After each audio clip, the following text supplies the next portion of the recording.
It's the Unnamed Indie Comic Show with Skip and Ash, featuring Firepower and East and West. Comic Show with Skip and Ash, featuring Firepower and East and West. It's the Unnamed Indie place for independent comic fandom. It's the Unnamed Indie Comic Show with Skip and Ash, featuring Firepower and East and West.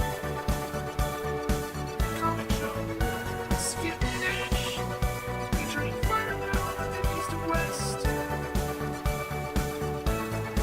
It's the Unnamed Indie place for independent comic fandom. It's the Unnamed Indie Comic Show with Skip and Ash, featuring Firepower and East and West.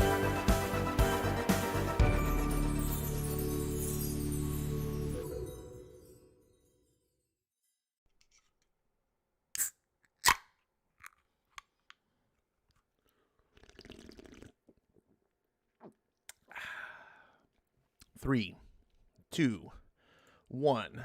What is going on, everyone? You're watching the Unnamed Indie Comic Show with Skip and his sidekick Ash. And we're here to talk about some independent comic books. It's one of my favorite days of the week. Brighten up your Monday. Skip, it's good to see you, my friend. We don't talk often enough. We don't, but we're working on that. We're working on that. I just want to say something real quick. I don't. Is this the first time that someone's ever been a sidekick on their own channel? This is like a YouTube first, is it not? It's not really. I don't think of this as mine. Speaking of channel, we're no longer just limited to a channel. I got this thing hooked up. We're podcasting, baby. So some of you out there might be listening to this later. It's streamed originally live on YouTube. This is what, June 21st, 8 p.m. Ash time. And soon to be up on podcast. I got the first several episodes already uploaded. It's pretty cool. I've been meaning to talk to you about this actually, but you've been busy and it's just been tough to get together. So yeah, it's our bag, baby. It's not just on the Ash channel anymore. This is very true. And actually, I was informed of that. So see? I knew all about it. But for everybody that's listening via podcast, we appreciate you. Welcome. Thank you for joining us. But if you'd like to interact, throw in some commentary, some of the books that you're reading, and interact and chat with our live chat, make sure you catch us live every other Monday over on the YouTube channel, Ash on Comics. And we'd love to have you because these indies are pretty dang fun, and we sure would like to get a few more on our pull list. So come and share some of the ones that you guys are reading as well. Yeah, so the name of the podcast is it's Indie Comic Show. So if you want to search your podcast, everyone that's here listening, if you search for it, you'll recognize when you see it. I felt for the podcast listening, putting the unnamed in front of it just made it really long title. So that's where we're at on that. I got to get the criminal cast going on with there, and then maybe if this all works out, we'll have room for other podcasts, and we'll conquer the world with podcasts. Isn't that how it works? That's right. One podcast at a time. So we're here to talk about one particular book, and it's not Firepower or DECORUM or East of West. That's like, wow. Have we done that before?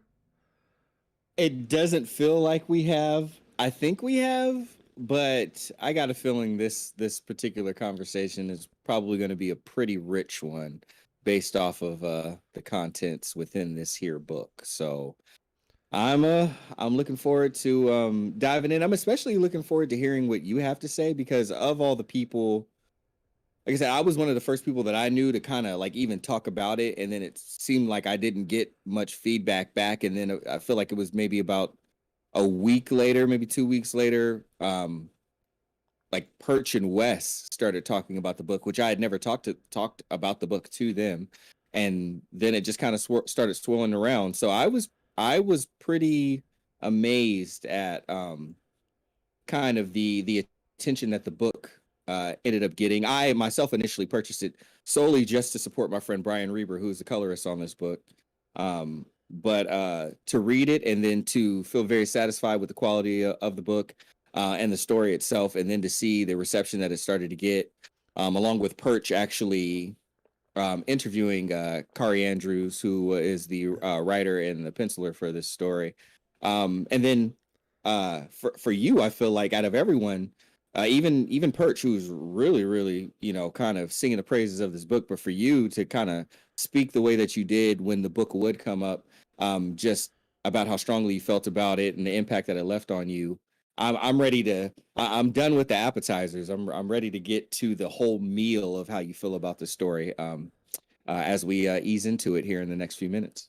All right. Well, definitely. But here on when you're dealing with Ash on Comics, you don't rush things. We do everything with our pinky extended, as our friend Eric Green would like to point out. And you do have to go through the moment. We can't be like barbarians, just putting our face into the plate.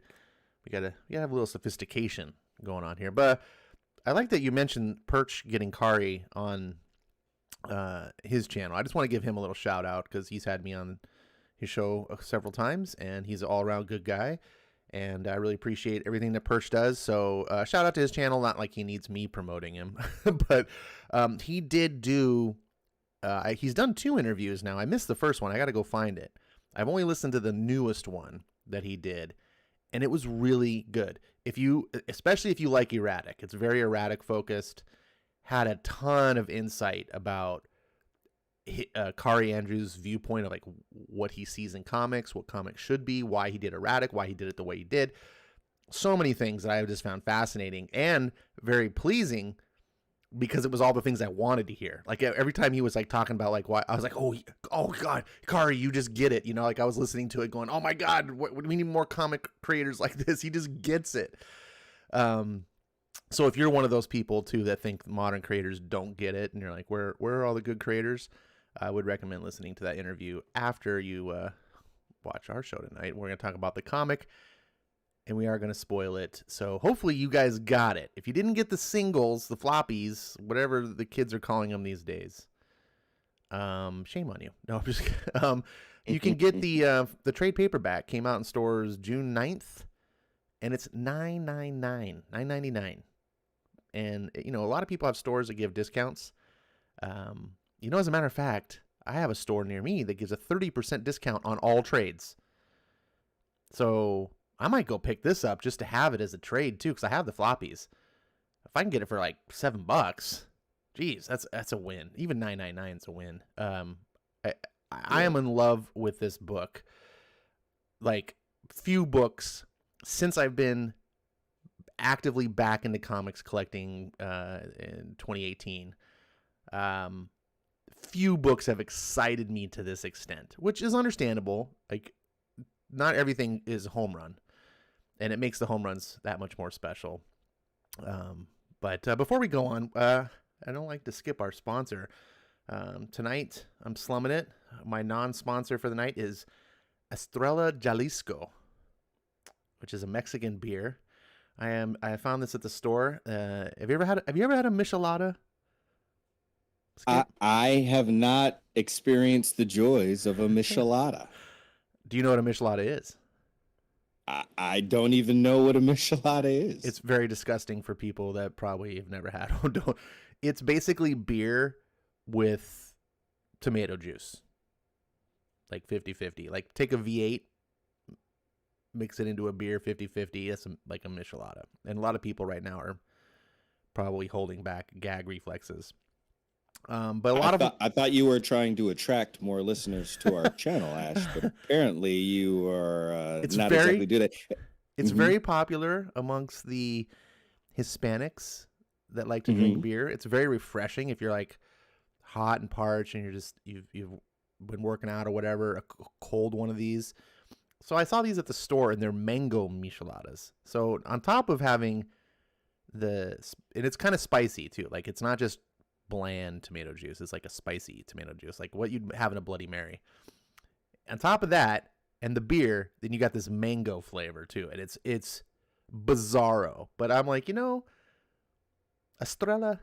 I gotta pronounce this right. Estrella. I can't do it. I can't roll the double L's after saying Estrella Jalisco. Is one of the better Mexican breweries. Like, I was like, they gotta do it right. And so I tried it, and it didn't blow me away at first, but I'm getting used to it, and I really like it. So I thought I would share something new with everyone. What are you drinking? So instead of a Dirty Mary, it's a Dirty Harry. No, that's Bloody Mary, I think is what you're thinking of. Oh, Bloody Mary. Oh yeah, Dirty Mary. Maybe it's a dirty... Her and I don't date anymore. The Bloody Mary. Right. Okay. Got it. Yeah, maybe it's a, I don't know, Michelle? Bloody Michelle? I don't know. I don't know where Michelada comes from. I don't, but yeah, my ex was really big on these, and not this one in particular. She would get the crappy like Bud Light ones in the big can, but she swore on them like after going to the gym, like coming home and just downing one of these. I was like, oh, and every once in a while, I was like, once in a while I could drink these. They're not an everyday drink for sure. Like just have a craving and then I'm done. But these are actually pretty good. So yeah, what are you drinking? Well, I just came back from the bar. Oh, buying drunk people who are having birthdays, drinks and playing basketball. So now that I'm back home, I was trying to drink my water because I usually have it around here, but it's just gone. So Dr. Pepsi mixed with cream soda is what I'm on right now, and then I had to just pour myself a tall glass of water. So all right. Only in America are we so privileged, by the way, that we lose our water. I know, pretty much. Right? Small tribes in Africa are listening to us going, what? What is this nonsense? You lose your water. I mean, we do have listeners all over the world now that we're officially we a are. podcast, We are worldwide. Especially sorry popular. to offend my... I was going to say especially popular with the small tribes in Africa. Well, I mean, that's our number one demographic. So all of our African listeners, we love you, and we are actively looking for that water because that's just unacceptable. Yeah. Yeah, my Dr. Pepper. Yeah, Dr. Pepper, cream soda. Sorry to disappoint you, Ash. It has no tomato juice in it. Oh. But it's wetting my whistle all the same. Nice. Well, did you mix it yourself with cream soda, or did you buy that new one that comes mixed with? Oh yeah, I'm not that adventurous. I stopped mixing things at the 7-Eleven self-serve 10 years ago or so. So yeah, this one is pre-mixed, measured just right. I didn't have to eyeball it. Okay, I gotta stop at the P for Pepsi. All right, now I can mix in the Coca-Cola icy with this one, and yeah, I didn't do any of that. You had a whole formula going on apparently. Like you knew right what letters to stop at, and surprise old Skipster didn't become a bartender. Hey, mixologist. Anything worth doing. A mixologist. Yeah, no, I not at the bar. I don't know if I like people enough to be right. Bartender. That's one of those. I wouldn't give very many tips. That's one of those jobs that seems like it could be so fun because you see it in the movies and it's so kind of glamorous and cool, and it's always like the movie, like the star of the movie interacting with the bartender. Like, that would be really cool. And then, like in reality, it's just a bunch of a-holes. You're just like, and they're drunk. You're like, what am I doing with my, so, where are we? I mean, just off the rails. I do like that new Dr. Pepper, whatever it's called, though. I don't know what they call it, but it's mixed with, it's basically Dr. Pepper cream soda, and it's pretty good. You originally said Dr. Pepsi cream soda, so I was like, man, Skip is mixing it up. I thought you were doing Pepsi and Dr. Pepper and cream soda, and I was like, mad scientist going on over there. Yeah, that's what too many vodka shots will do that to you. I'm drinking Dr. Cola, RC Pepsi, cream Italian soda. Were you one of those kids when you go down to the 7-Eleven and like mix your drink and you just do like every flavor except the diets, of course? Did you ever do those?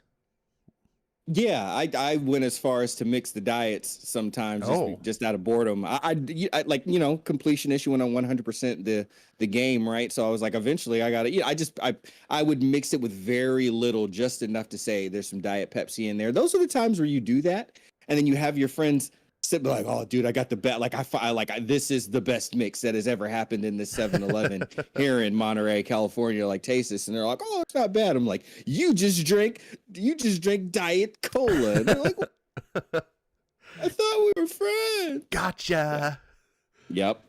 Yeah. Got him, man. Yeah. I was not that. What about adventurous. yourself? I had a couple of friends that were doing that, and I would always stand back and just be like, "You guys are madmen."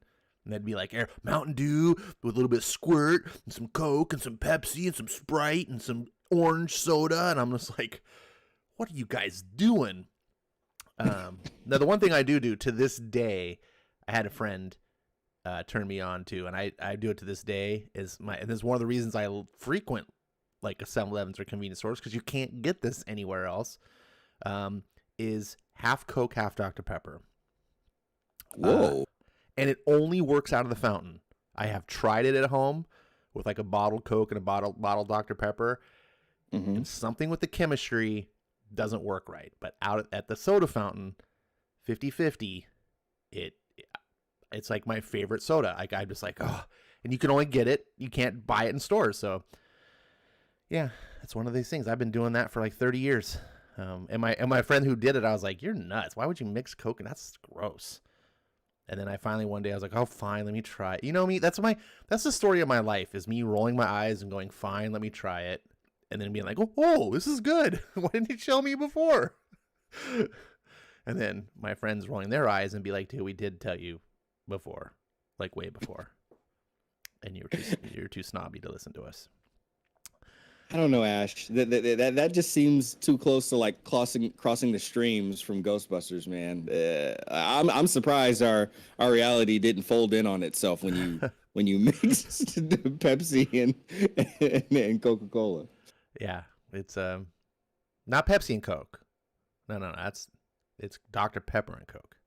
Dr. Pepper and Coke. Yeah. Okay, well, you know what? On that note, you probably just would have created like an alternate timeline that the TVA would probably try to come and like snatch you up and do a whole Loki thing about. So that one is not as disastrous as what I thought I heard you say. But then again, I said Dr. Pepsi, and now I'm hearing you say Coca-Cola. So what do I really know anyway? Oh no, we don't know anything. We're just here to talk about indie comics, and this is a nice segue into this book, E-Ratic.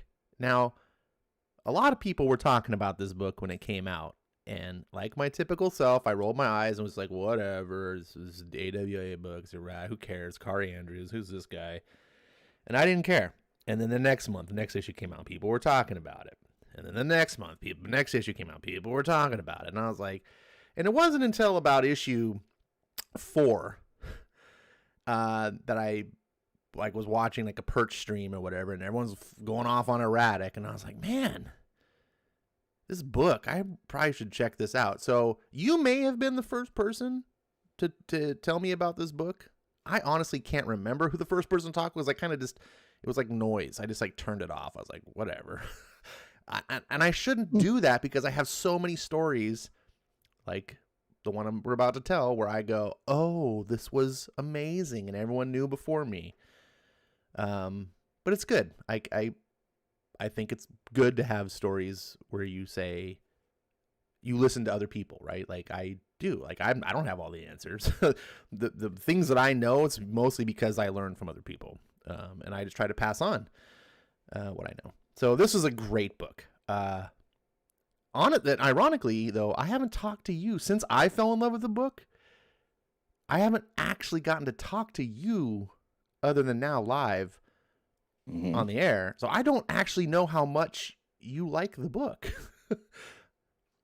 Yeah, this is true. You don't.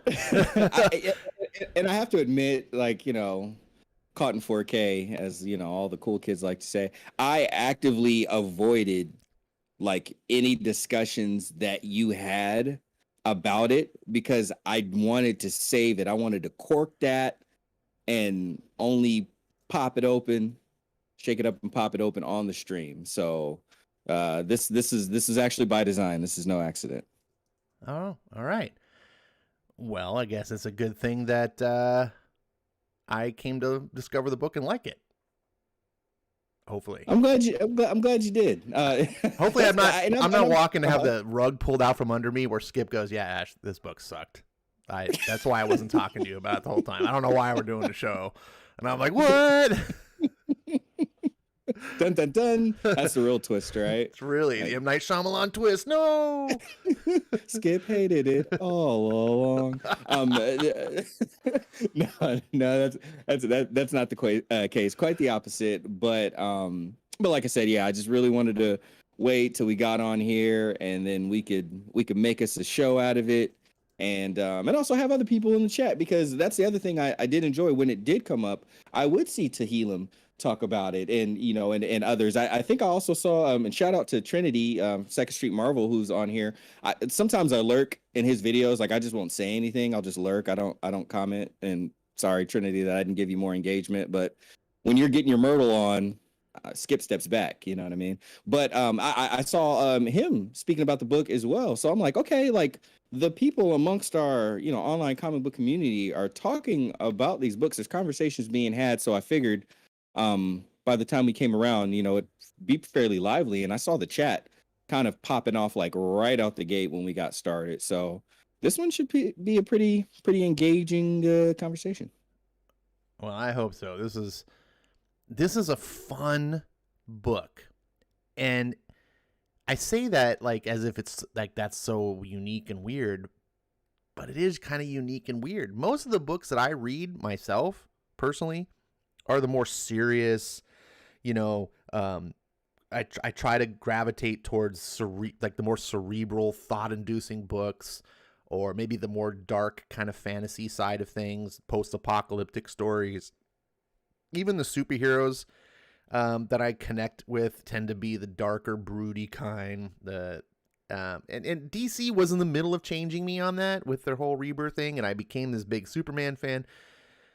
But I think, in retrospect, the reason why that is not necessarily so much of my taste, but because it's so hard to do this, apparently, because otherwise more people should be doing this.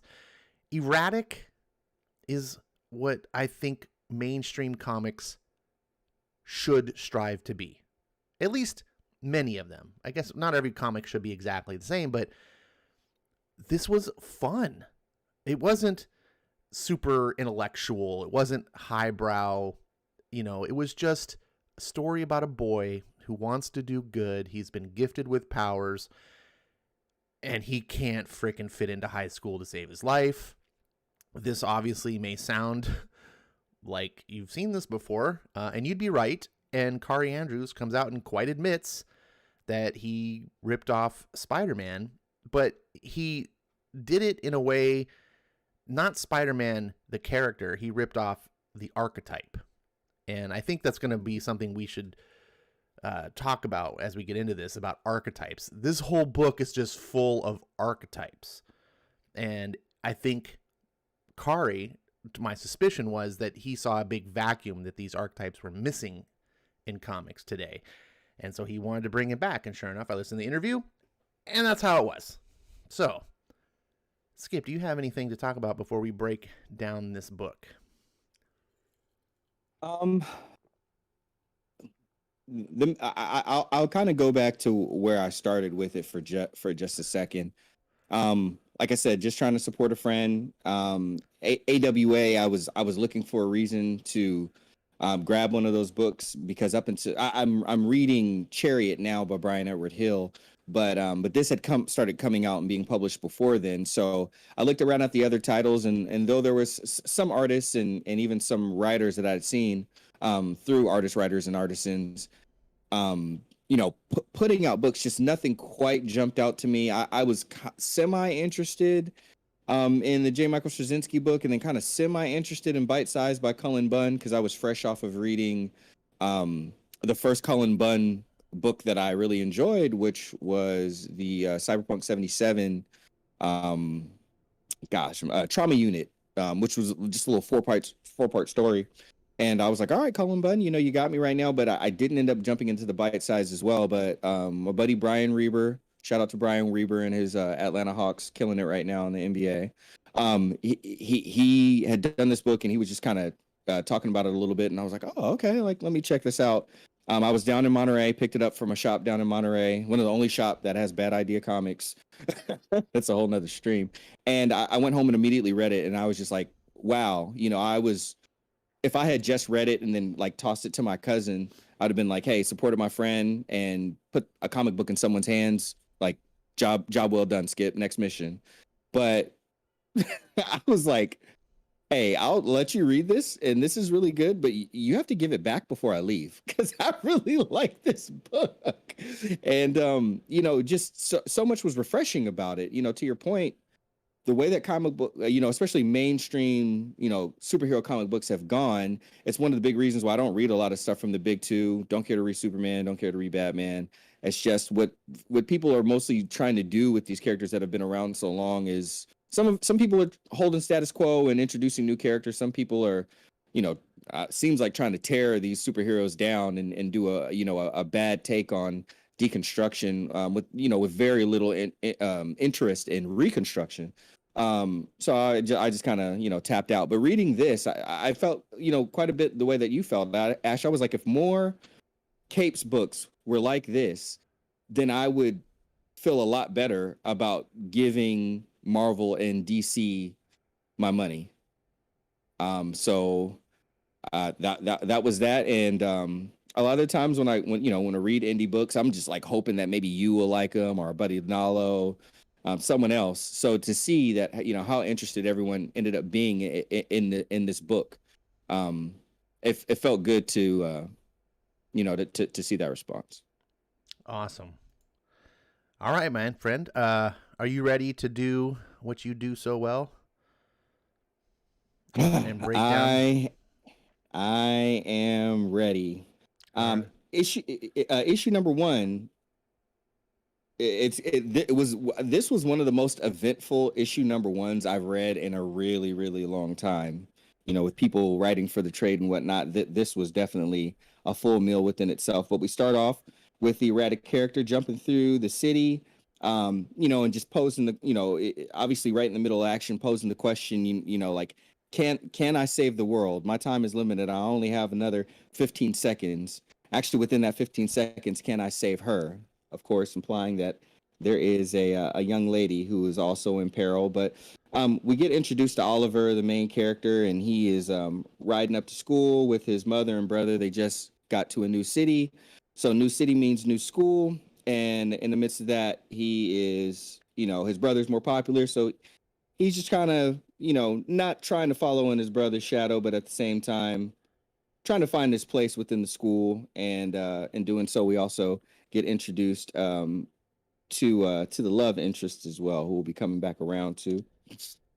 Of course, within the school, we got all the, the bullies and the jocks, picking on other people, making trouble. But in the midst of that, Oliver meets someone named Bijou, who will basically be the person to kind of show him around, show him the ropes for school.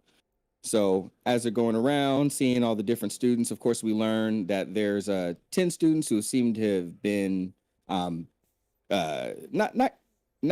died, but some people assume died, but really they had disappeared. And that's kind of something that the school has kind of been recovering from, kind of a shared trauma where these 10 students have disappeared and have been assumed dead. And of course, the bell rings and Oliver's got to start going to all of his different classes. So we get introduced to many different teachers. Of course, one of the teachers that we get introduced to has a picture of Kim Jong-un at the very top of his board. I like how it was very prominent, but not too on the nose. And of course, this teacher is speaking in such a way that he very much favors, let's say, not individuality, but the opposite of individuality. Yeah, conformity at the highest level. But after getting introduction to some of the teachers that Oliver has, that particular teacher, we break off, and that teacher, whose name is Mr. Marquez, walks into kind of like a staff room with the principal and other teachers, and they are discussing some staff changes, which that teacher, Mr. Marquez, who loves his conformity, was not someone who was up for a position that was available, and he feels very much disappointed by that, and yeah, that's going to come back around later. You already know that's stewing. Of course, Oliver gets introduced to Kristen, who will be the love interest and also the source of a little bit of pain, which I like the duality of that. We also get introduced to a character who is driving up as school has gotten out. His name is Dr. Peters. He is part of Destiny Labs. At the end of all this, I just want to kind of put a pin in that part. At the end of all this, we'll come back around because this ties into the larger universe that I've heard of AWA comics in this world that they were building for the superheroes. Anyhow, Dr. Peters drives off, telling Oliver he'll see him again later. And Oliver himself kind of trails off and kind of goes to the bridge by himself. He is looking at pictures, really thinking about his dad. And since we find out everyone had been in quarantine, and it looks like he has not seen his dad since then. After getting some alone time, decompressing after the first day of new school, heads home, sees his brother outside. They're waiting for his mom, who the mom borrowed his brother's car. And as much as you want to love your mom, when she puts the ding in your hot rod, you're not too happy about that. So she smashed up older brother's new car. He's not too happy about that. He takes off, and mom and Oliver go upstairs to their new apartment. Briefly, we find out that mom's been looking for a new job and hasn't been able to find one so easily, and has been coping about that with coping with that with a little bit of drinking. But we do finally go back to the school. Mr. Marquez goes into the office of the principal, just kind of airing out his disagreement with the fact that he did not get the staff position that had opened up, and him being very emotional at the principal basically tells him, like, we've been putting up with you, and you just need to accept this and, sling your hook. And the guy isn't having that. And he starts talking to the principal in such a commanding way about what the principal needs to do and how he should just go jump out of a window for slandering him. Mr. Marquez turns around, and Principal Lindsay has actually jumped out the window. So that should raise an eyebrow. After we go away from that, we cut back and we see, I did really like this part, that Oliver is doing some doodling. He's a penciler himself, sitting up there as his mother is kind of drunk, passed out on the couch. So he leaves, wants to get out, get some fresh air, hits the bike ride. And as he's out and about, he sees Kristen, the love interest lady. And right as he sees her, an earthquake occurs and some tentacles come up out of the ground. Crazy big old kaiju style monster tentacles, and everybody kind of gets thrown in the air. Oliver is able to catch her as they are landing, but he kind of breaks his fall with their fall with his face. Literally. This is not just a joke. I know people say that often, like joking around. No, he like Carrie Andrews actually put that in there. So I like that he used that. But her brother, Kristen's brother, is still in the air, and she's like, grab him before he like cracks his head. So all of a sudden, Oliver snaps into E-Ratic mode, uses his powers, jumps up, grabs the brother, who he also electrocutes. And in the meanwhile, they swing right away from the mouth of the monster. And as they're coming down to the ground, it's still a hard fall. But in the midst of all that, she's just like, the brother's like, whoa, that was really cool. That was epic. And she's like, Oliver, where are your clothes? And he's just like begging, like, hey, like, if anybody finds out that I can do this, they're going to come after my family. So like, say nothing. And he just darts. And what does the freaking love interest do? She's like, yeah, I got that. I'm about to post that to the gram. That's going on Snap as he's gone. And she posts the video of him going E-Ratic. End of issue number 1. Ash, take it away. Oh, it is rare that a comic grabs me so instantly. This book had me within 3 pages. This first page here with the 15, 14, 13, 12, and you get the narration. What would you do if you had powers to do things that no one else could? What if the ultimate power came with limits? What if you were 15 years old and had 10 minutes to save the world? And then you see this really cool shot. You know, I've got 15 seconds left to save her. And it's just 3, 2, 1. You're like, oh, and you can just see down here someone's falling. And he's trying to save her. And you're just like, what the heck's going on? And then it cuts to this. And you don't, at this point in the story, you have no idea about anything. And these 2 pages, little did I know, would come back to really matter for the story. But we get introduced to this character. And instantly I was like, when I read this 3rd page with the mom, the brother, these characters, while a little bit cartoonish, I would call them like caricatures. Yeah. They're not silly. They feel like cartoon characters. They feel like comic characters. They don't necessarily feel 100% real. And that's something that I just didn't realize how much I was missing.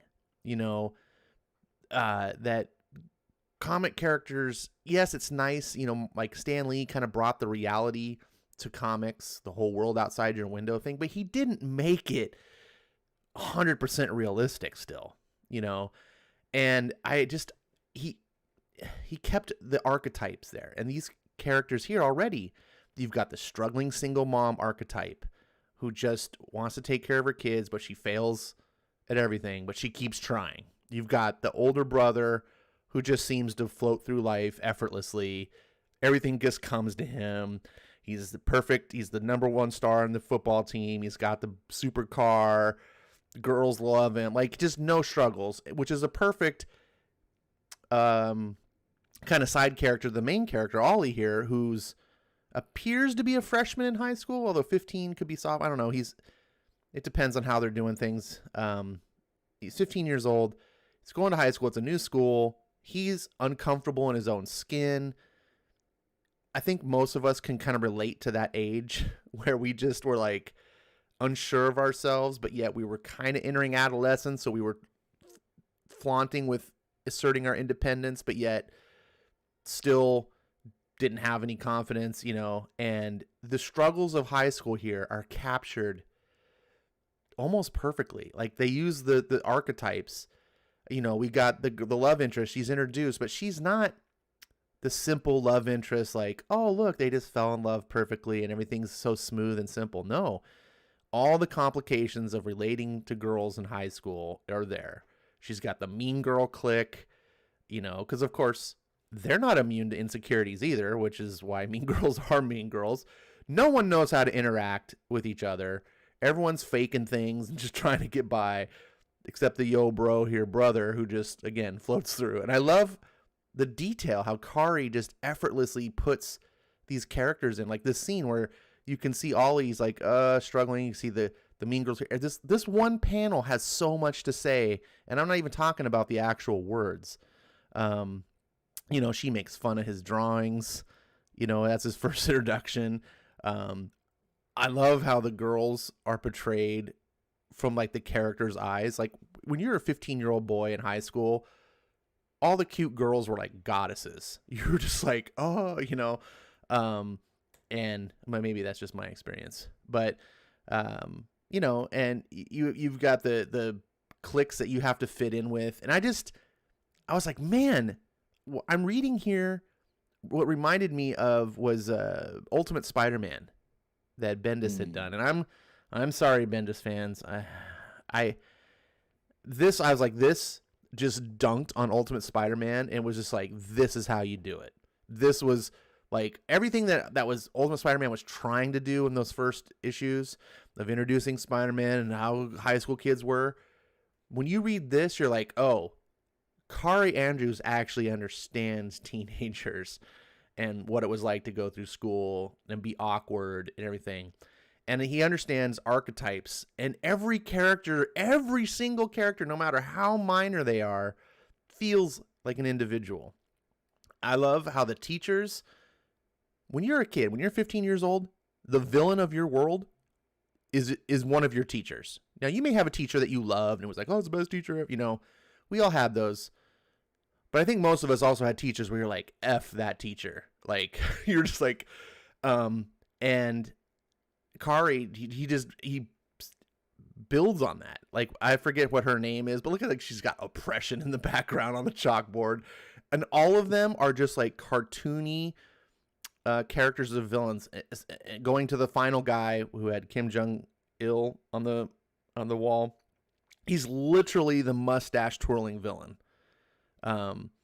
And it just works. These are archetypes that you haven't seen, so they don't feel cliche. They feel, I mean, you've seen them before. You just haven't seen them so long, and you haven't seen it done this well. So what normally would be a problem of like, oh, it's so cliche, roll your eyes. Instead, here feels refreshing. You're like, oh yeah, this was fun times. And the art here, Tehillim in the audience mentioned earlier when you were discussing, he said the art is amazing, and I just wanted to shout out to that comment. I 100% agree. That was another thing that drew me here. I've seen Kari Andrews' art before. It never made me look twice until this comic, and I'm like, wow, did he just all of a sudden like shift gears in his art talent? Because he absolutely nails it. I'm just loving going through these pages again. The expressions on these characters' faces, they help tell so much story. You instantly feel the story of the mom. She's moved to this town, and she was promised a job, and you know the landlord's expecting rent. And as a kid who grew up under a single mom, I understand, like, to a degree, what it's like to go through those struggling times and the stress, you know, that she had to go through to, like, just provide for me. I didn't have a dad in my life. She didn't get child support, you know, and it was some rough times. And so those were things I can understand. Here we see the literally he's twirling his mustache. I love here that the girl that he's, you know, obviously he hasn't like fallen in love with yet, but you could tell that he's got a little bit of chemistry, a little, you know, he thinks she's cute or whatever. And he saves her because that's what he does. He's a good kid. I love this character so much because he's just a good kid. And he saves her and all this stuff. And of course, she's not the perfectly, you know, gracious woman. She's lacking maturity. So the first thing that she can think of doing is, you know, upping her social credit by posting it on Snapchat or whatever the comic version of it is, VidTube. You know, she's just like, yeah, look at the expression on her face. And this is a realistic character. And you're just like, you feel as a reader when you get to this page, you feel betrayed, right? Because you're along the point of view character is Ollie, and you look at his eyes here. You could see like he's tearing up, and he's like in his tidy whities, in the embarrassment of this girl that he thinks is, you know, super cute and everything, and he just saved her, and she's just staring at him. He's got this embarrassment, and now he's like, oh my God, you can't let anyone know. He's just horrified and humiliated and complex emotions. Doesn't know how to deal with them. He's running away, and she's just kind of like, yeah, I'm gonna go post this on. And she just snaps back to her normal routine, which is to be one of these type of girls. And it just is so fitting. And it's just a first issue. It's an introduction issue, and it does so much that it makes you just instantly go, I gotta read more of this. What about you? Yeah, I mean that's so much of it too. It was the little moments that I feel like where Kari Andrews really like understood, you know, and especially core, like, you know, the core of you know, of being young and whatnot. And, you know, vernacular changes, the cool popular words change. You know, the topics in the music and all those stuff, all of those things can, but you know, the common themes and threads that kind of continue is, you know, being new, you know, wanting to, you know, being new to a place, you know, wanting to feel accepted, wanting to find, you know, people who are similar to you, have similar interests, you know, like those types of things, and, you know, getting these new emotions and wanting to experience, you know, love and and get the attention of, you know, the girl that you're attracted to, or the boy that you're attracted to. So like all of those, you know, themes get put in this book, and it's not just like, oh, just slap him in there. And you know, when we get to those moments, he takes the time to like get us invested in those parts. And I love it because they all play a role later, and I think that's what gave that's the first impression that I got from issue number 1. And you know, with each subsequent issue, it was nice to see that he didn't just set all that stuff up and be like, okay, see, like I got all this stuff that, like, you know, I got all the right stuff out of the way. Now let me focus on this idea. Or like, he continued to go back to those things, and it's part of what gives the book itself so much character is the time that he invested, you know, in those moments, and making them meaningful, and also drumming up the proper amount of conflict, and you know, continuing to kind of ratchet that up properly. The pace of the story is just so suitable for the overall idea that they were trying to achieve. All right. Someone asked us. Dominic asked if was it Dominic? I'm trying to scroll up. I lost. Someone asked if we had read the Resistance. Yeah, it was Dominic. Have you read any of the Resistance books? No, I believe that's a Straczynski book that I was interested in. I think that's what kicked off this universe. I believe that's the book that the occurrence that changed him actually happened in. Correct. Was the Resistance. And Dominic can correct me if I'm wrong. So I read the first Resistance series, and it's good. The first Resistance series is good. It's sort of like the core defining story. It's a story about this great pandemic that kills off most of the planet, but some people survive and they end up having superpowers, and there's all this interesting stuff. And it's very much a world building story that's meant to be the core foundation that they'll build books like E-Ratic off of, supposedly. So that's all I've read, but I just wanted to point that out. That's a good question, Dominic. If anyone is interested in the AWA superhero stuff, you do not need to read Resistance at all to read this book. It mentions a few things, like when Skip pointed out about the 10 kids on the wall, and how they died and whatever. That is a Resistance reference, but it's not needed at all to understand the plot of the story or anything. But if you have read Resistance, you go, oh, I kind of know what that event was. That sort of thing. Murder That Guy says energy is vague. What can he do? We're going to get to that. And let's see. I think that was all the big pertinent questions. And we're getting comments about your Martin man shirt. Is that Martin Manhunter? Martin Manhunter? Is that? Yeah, that's cool. So, Martin Manhunter. Shout out to my buddy Rico Renzi, another colorist and graphic designer in the game. He coloring. I know he was coloring the book with like Gwenpool and Gwenom right now. He's doing Mr. Miracle, and yeah, he's doing a bunch of stuff. But he has a shop called No Mint, like No Mint shop or something. Like it's a reference to the old Grant Morrison I think Near Myth. Yeah, it's called Near Myth. It's the Near Myth books that he did like way back in the day. So yeah, go check it out. He's got tons of cool stuff there. You want to get a Debbie Harry on Gwen or Spider Gwen's body.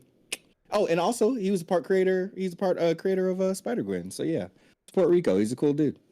All right, let's get on to the second book here so people can start to understand what is this mysterious energy that the character has. Indeed. So issue number 2, we start off and we got Oliver here in like some kind of an alley, and he is just being overwhelmed by this great energy, and immediately flash away from that, and he's back at home. Bro's eating, they're chilling, all talking about getting ready to go to school, and of course how mom's driving privileges are revoked because she banged up Big Bro's truck. Big bro being Casper, that is. So Casper, big brother of Oliver, and of course Casper is a guy who he's already super popular, part of the football team, which will play an interesting role later as well. Um, as they get to school, there goes Kristen, and she is just yelling like, "Hey, like I hate you!" And this is coming right off the back of finding out that the principal is dead because he jumped out of the window. And Oliver's just like, "Oh, hey, what's going on?" And she's just talking about like, "I took a video of you and it went viral, but you made me look like an idiot because you did something to my video and people can't fully see it. What the heck is going on?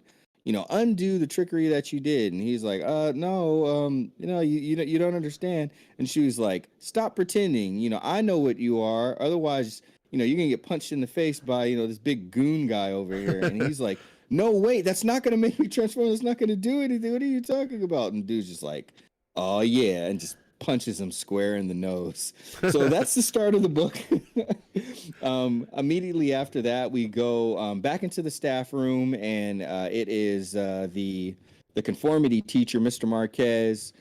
Kind of, and everybody's talking about the sad news of the principal jumping out the window, and Mr. Marquez is saying, "Yeah, it's so tragic. His dying wish is that I would, take over as principal." But everybody's like, "Hold on, wait, like."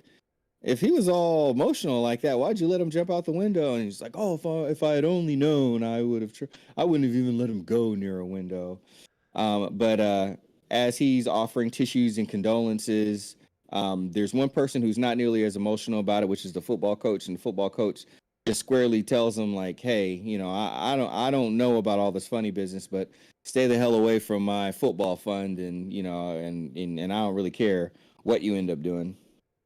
Of course, which Mr. Marquez is not happy about that. So he again makes his commanding remark about everybody, let's not fall into the lure of dissidents, and we must lead by example, and make cuts across the board, of course, excluding your leader itself. So he wants to cut down on everybody's salary. He doesn't want anybody to start to think for themselves.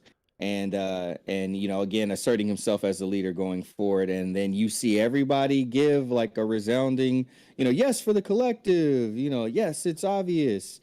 So as he speaks, you continue to see that Mr. Marquez essentially has the power of influence, and people follow what he says when he gives very specific commands to them. So for "you murder that guy," that's Mr. Marquez's power. We're coming around to E-Ratic's power here soon. But immediately after that, we go into class, and in one of the classes, everybody's wearing uniforms now. So that's been this big change. Everybody's wearing uniforms, and the students are, pretty much talking about like, hey, like, I want to wear my own clothes. Like, why do we have to all wear this stuff? And she's like, and the teacher makes a comment, something to the effect of, hey, this is, cuts allow us to, actually, we made some cuts from other places. The football teacher was nice enough to cut some of his own funds so we can buy these uniforms. And now no one has to, look any different or feel less than for the clothes that they have, because we all look exactly the same. That's super great, right? And in the midst of that, Oliver with his black eye makes a friend in class. And now we cut over to the football field where Casper, Oliver's brother, is on the field handling his business, being the super popular big brother that if you're not super popular yourself, you definitely do not want, because you're living in the shadow. In the midst of that, talking to his friends and, just letting them know, like, hey, I do love my brother still, so I'm just here to support him. Like, I'm not really exactly into football or any of those things. We got Kristen and the rest of the popular girls out there cheering, being cheerleaders and whatnot, and Oliver and his friends just sitting back there on the stands, peeping the scene, talking about what happened. And all of a sudden, out of nowhere, as Oliver with one eye is staring at the girl, the apple of his eye, literally, because he only has one that's functioning, bam, gets hit right in the freaking head with the football and falls off the stands. That was at least a 10-foot drop. But everybody's convinced that he caught the ball, so his brother runs over to the sidelines to get the ball, like, hey, nice catch, bro. and the girls, of course, over there are talking about it. Some of the girls are teasing Kristen, like, "Hey, you can date the big brother and the little brother." Um, Even one of the guys from the opposing football team, or it might be practice for all I know, because there's not a lot of people there. But he's like, "Oh man, like yeah, your brother should come to the party." So this clumsy situation ended up turning into an opportunity for Oliver to go to the party, and all of his friends want to push to go to the party with him. We cut over to a bar, and mom goes in. She's looking for work. I don't think it's a great idea for alcoholics or potential alcoholics to work in a bar, but she, tries to apply. The man there lets her know that a lot of people have been applying, and kind of all the spots are filled. And the mom meets another lady there who's drinking as well. So +1 for day drinking. Thanks, Kari Andrews. Now we flip back. Practice or the game is over. Oliver got a nice neck brace to go with his black eye. But Bijou, his friend, is super happy that he's invited to the party and egging him on to go to the party so they can both attend, while the girls in the background are doing what girls in the background do, being chatty patties. Yep. Jumping into the very nice whip, and his brother's letting him know, like, "Hey man, I've had my fair share of injuries, but let me tell you, don't let the neck brace stop you from coming to the party. You should definitely definitely come." And we see that Dr. I believe it's Dr. Robbins or Roberts, but anyway, the doctor who gave him the card about the lab is sitting back there keeping an eye, basically following or tailing Oliver. And now we cut back over to Oliver. He's texting his friends, saying like, "Hey, family emergency, I'm not going to be able to attend." But Bijou literally pops up right behind him, letting him know that his brother let him into the apartment. And his friend Mabel, who was the friend that he had made in class, Oliver made in class, they both want to attend, and Oliver is their way in. So Oliver and his brother Casper jump in the car, get to the party. Casper just lets him know, "Glad you're here, big bro, but keep your distance. Okay, we gotta have separate friends, my man. Find your own way home too, because you know what that means." And as everybody's kind of heading into the party, we see like these big orb things, kind of like looking like death orb lasers, looking for a target, trying to lock on. So, and it looks like they're en route to the party as well. So all the happenings of a party are totally happening. If you need an example of that, watch any of the teen movies from the mid 90s to the mid early 2000s. In the midst of that, everybody's getting their drinks, everybody's talking and whatnot. But Kristen comes yelling at Oliver, saying, "I need to talk to you," and pulls him over to the side. She's yelling at him like, "What did you do to my video? I don't understand. What's happening? Me and my little brother didn't hallucinate." And he just lets her know like, "Hey, I don't know like exactly what happened. I don't control what happened to the video. It just happens when those powers come on. But like, please don't tell anybody about this. It's really important that, we keep this under wraps. I don't know if it's my dad's fault. I don't know if it's my fault, but I just got these powers and I'm not trying to get anyone else in danger." But the freaking Kristen records it, and she runs out to the party telling everybody like, "I got him here. Like, it's recorded. I told you guys I wasn't lying."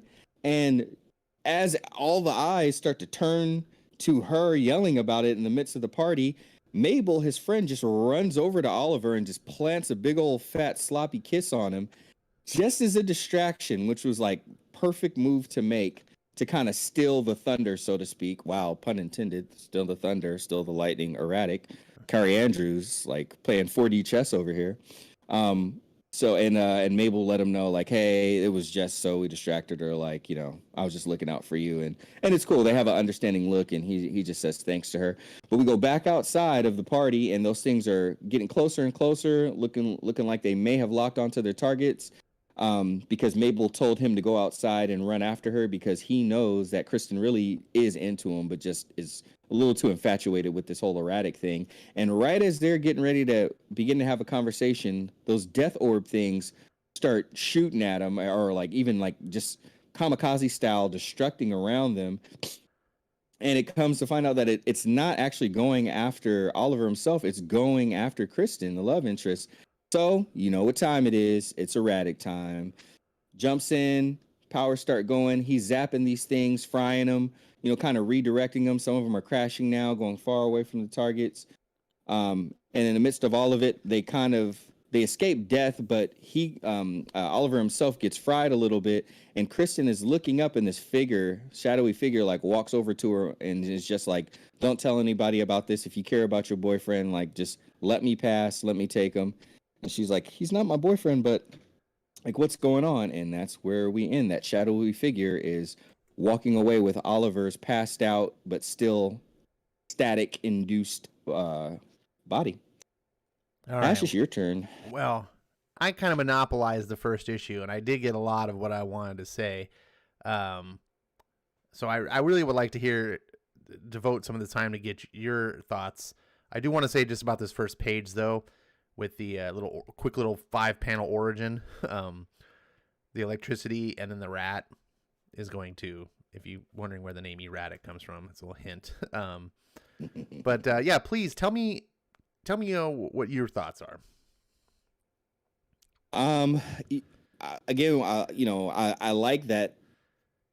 I like the pacing of the story. I like that we get a very definite intro each time around. Especially with issues 1 and 2, I enjoyed how they start off with some sort of action. Of course, something to make us ask a question, and almost like before we can get the sentence out in our head, like, what the heck is that? We turn the page and we're off to another scene, and the story, you know, kind of continues to go. So the way that it was kind of, like I said, paced and set up puts us in a spot where, you know, we get to ask ourselves the questions, and then we get thrown right back into the story where things got to move along. And okay, hey, it's the second day, got to go right back to school. Like, what's happening today? So I appreciate that. The comedy of it, you know, like it's rare that comics will kind of like can make me laugh out loud.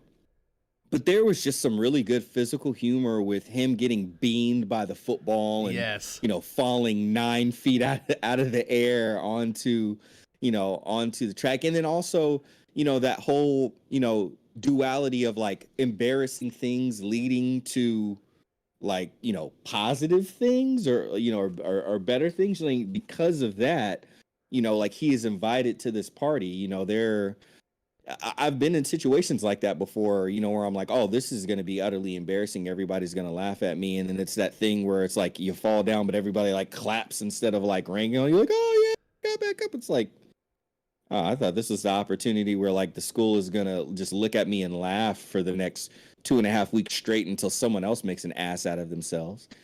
But, you know, not exactly the case. So all those types of things that, like I said, just the small things and the details were awesome. And of course, I was a big fan of, you know, Kristen walking out, having recorded exactly what Oliver said, and kind of admitting to the fact that, you know, he is one of these people that has been affected by this event that had happened. He's a reborn, so to speak. And, you know, like I love friends that are just like on point. It's like I stay on point. So I love friends that are on point. And like Mabel being a new friend, but seeing what's happening and just being like, thinking quick on her toes, light on her feet, goes over there and just stills the thunder by like kissing Oliver just in such a way where it's like everybody already had him in their mind. From like anybody who didn't see what happened to him at the football field heard about it, because they were probably like, why is he here at this party? Like, oh, that's Castor's brother. Actually, he's pretty cool. He totally took like a hard shot today and just like got up and kind of walked it off. He's Castor's brother, man. So we just invited him to the party too. Like, he seemed pretty cool. And so that already to be in people's minds and them already kind of looking at him. And then here Kristen comes with some big juicy info on him to out him. And then here Mabel comes and bam, just like stills the thunder from that, you know, by planting a kiss totally just to distract him and look out for her homie. Well, so all those things, man, again, it's just like those little things that just make the book like, you know, unique. Yeah. In that particular scene you're talking about, she's like running away, like she's angry, and you can see like all these jocks are like, what did you do? You pissed her off again? So like he's like, whoa, I didn't do it. Like, you know, so he's about to take another beating, and that Mabel, that kiss also kind of saves him there too, because she's just like, oh, it's no problem here, she's just jealous, you know. And I thought that was a really cool like friend thing to do. that you're right. Like it was really on point. My thing about this issue, and we'll let it move on for time's sake here. This issue, it kind of clicked for me as you were reading it and talking about it. I was like, man, some of the great books today are really borrowing from manga. And then I started to realize about this book. This book's not really borrowing from manga. It's just doing the same successful thing that manga does, which is focus on archetypes and then kind of heighten them up. And we as readers like automatically understand. And also manga is it understands it's a visual medium. So oftentimes in manga, the artist is the writer in many cases. And this is very much an artist's book. Kari is the writer and the artist, but because he's both, he can really focus on telling the story with visuals. I'm noticing that so much in today's comics. Many, not all of them, but especially like in the big two. A lot of artists, they're just drawing the pictures that the writer says, right? In this scene, Spider-Man punches a guy, and so the artist is like, okay, I got to draw Spider-Man punching a guy. But the artist doesn't have the story in their head. They didn't write the story. They're just transcribing it. But in this book, Kari, he's not just telling himself, okay, draw a guy. He knows what he needs to tell. He understands the visuals that the writer, he can read the writer's mind because it's his mind. And these scenes, like, I just love like the cheerleader here in the background as big bro's like, yeah, my buddy, like he caught the ball, and the girls is like just the hearts over her head and just the grin. It tells you so much. You're right. The visual humor and the sight gags work so well because of that. But yeah, let's go on with the second book or third book. Third book time. We start off with Kristen this time, and she's in bed. Of course, Oliver had just been taken away by that shadowy figure, and she's just, full of questions and just worried. Is he dead? What do I say? Who should I contact? Is his family going to pay? Is my family going to be okay? I don't know what to do, and she couldn't sleep all night. She was just, effectively mortified until the morning time when it was time for school. Anxious to get to school to see if he would show and maybe get any information that she could from him or Casper or anyone else. And she has a little family moment where it seems like her mother, is a bit against, her makeup and wanting her to be a very specific way in life. And when she calls out to her dad is just kind of, whatever your mom says, listen to your mother, not being an active father, effectively, just kind of being passive. So as soon as she gets out, she gets into her car. She's like, screw y'all, I'm living my way. Throws her lipstick back on, push starts the car, burns some rubber, and we are back in the world of E-Ratic. We go over to the household of Casper, Oliver, and his mother. And it's just Casper this time at home, chomping away on his cereal, munching up, being the big beefcake that he is, probably eating up a whole box of cereal in one sitting. But they get a knock on the door, and unfortunately, since mom has not found a gig yet, and they haven't been able to pay, they get the 24-hour notice that they got to get the hell out of Dodge. They are getting evicted out of their new apartment in this new city. But we go over to Kristen. She gets to school. Everybody's in their uniform. Everybody's kind of looking and acting a little weird. She talks to her friends, and they're not looking like themselves. They're not sounding like themselves. They're talking about the collective unit and collective unity. And don't ask so many questions. Just do what you're told. And, and she's just like, okay, something's up. What the hell's going on? Like, whatever. So they all head to class, and now that they're back in class, the teacher is talking about fairness with the picture on the board of kids trying to watch a soccer game over a fence. And the tall kid doesn't need a box, so he just can see it. But the shorter kids, one needs one box and the other needs two boxes. And we get this whole story about, fairness and equality is everybody getting their own box so they can enjoy life just like everyone else. And if some people are shorter, then let's all do something to make them all taller. And for the class, for the most part, seems like they're kind of eating it up, but Kristen's not having it. And, she comes up with her own analogy, and she even talks about bad think, like, oh, I'm sorry, like, I don't want to, interrupt your teachings with what might be considered bad think. But, Kristen's talking about competition and, like someone's got to win. And the teacher's like, well, if someone wins, that means someone else has to lose. And, winning competition just makes losers. But of course, Kristen is talking about how competition brings the best out of people, and people can take what they've won and then go and actually put it back into the community and actually create more winners. So it's the opposite of what the teacher is saying. And because Kristen was not agreeing with the teacher, she did not conform. She was thinking for herself. She gets sent to the principal's office. And we all know who the new principal is now. Yeah. The chief conformist, the conformist whisperer, So in the midst of being there, of course, Mabel is there too. Oliver's buddy who planted a kiss on him to, kind of distract everybody and take some of the heat off of him as he was chasing Kristen. And so someone comes out and, is just like, all right, bring on our next dissident. And then immediately after that guy comes out and says such a thing, here comes the football coach who literally just grabs him by the cranium and smashes him into the wall like he's a rag doll, and goes into the principal's office and slams the door and is just like, hey, what the heck happened to my football fund? And of course, Mr. Marquez, who is now the principal, is talking about we need to get rid of individuality and fund uniforms so everybody can conform. And the football coach is just laying into him. So Mr. Marquez starts to speak in his authoritative tone, but it doesn't work on the football coach. And the football coach gets out of there and like, just make sure the money's back in the budget before our big game. Otherwise, I like what he said. I'm filing 2 complaints. The first one with the union, the second one with the baseball bat.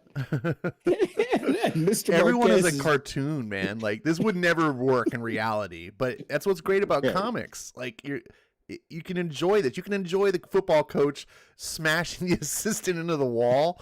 Like, and because if we focus too much on realism, it's like, no, he gets arrested. Now he's, like, that's boring reality. Like, this is the fun of comics. Sorry, I interrupted, but I just wanted to point that out.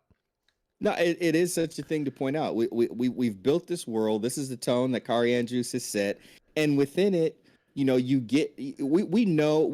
most of us can probably say that we know people that are similar to these characters. So you take that and then you create caricatures, and then with their overt actions and whatnot, that's how stories can be told. We can put people in certain positions and give them certain, over the top personalities to really, nail down the points that, that we're trying to make in this, in this narrative journey that is, being scripted and drawn by Kari Andrews.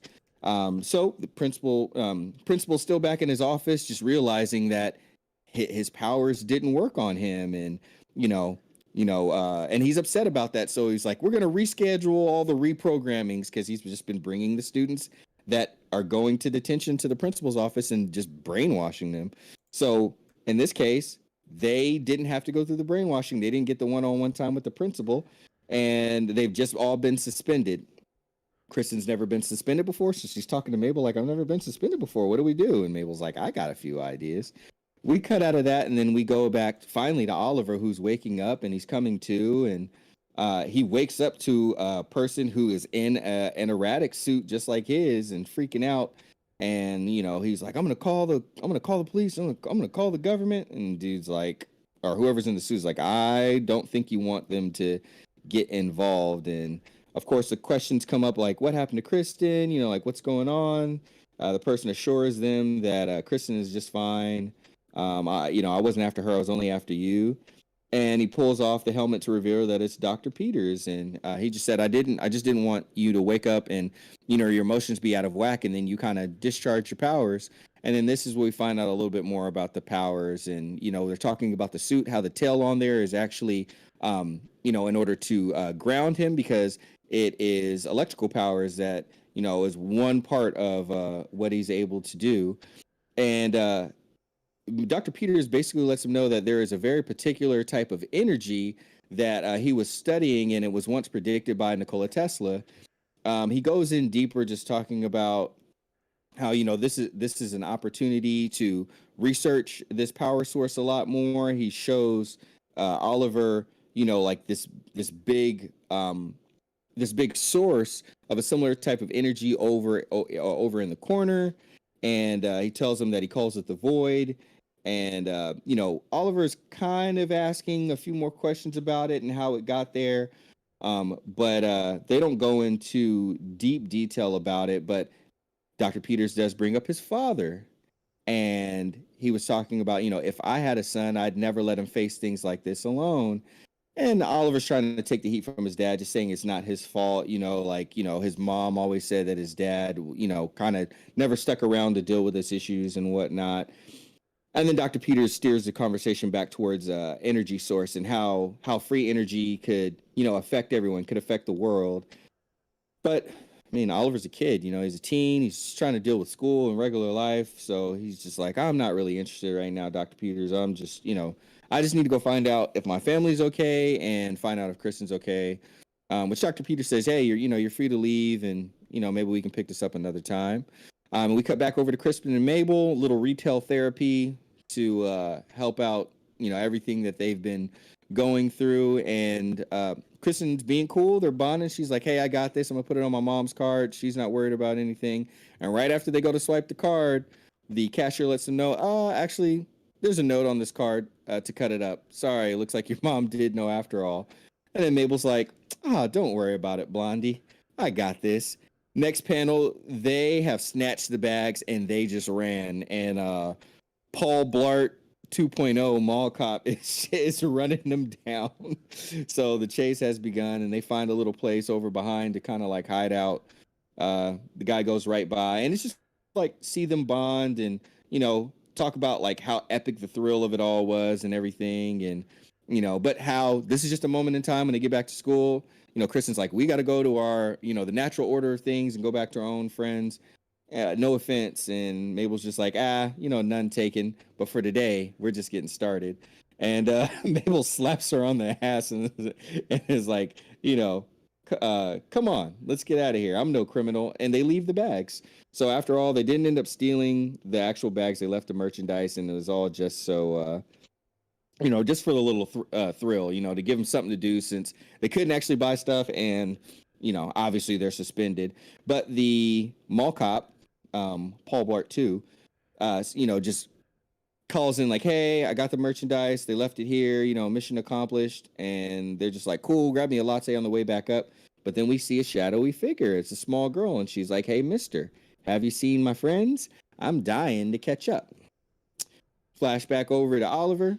He is texting his mom, texting his brother Casper, trying to figure out what's going on, talking about how weird it is to be walking miles in the middle of the night in a rat suit. And, you know, just talking about how he's so used to, you know, caring for himself and, you know, let's try an experiment to ask myself, what would dad do? All right. And I'm going to do the opposite of what my dad would do. But then he goes back and comes to find out that the doctor is down there, and looks like the doctor might have got pulled back into the void because the lab is on fire. He goes through, throws on his protective suit, looking for the doc, and boom, sparks a bit of his own power, and a big old thud happens. So Oliver kind of is blown out of the building, ends up landing on a car in the midst of like a shady, looks like a drug deal going on. Guys got guns, masks, all that stuff.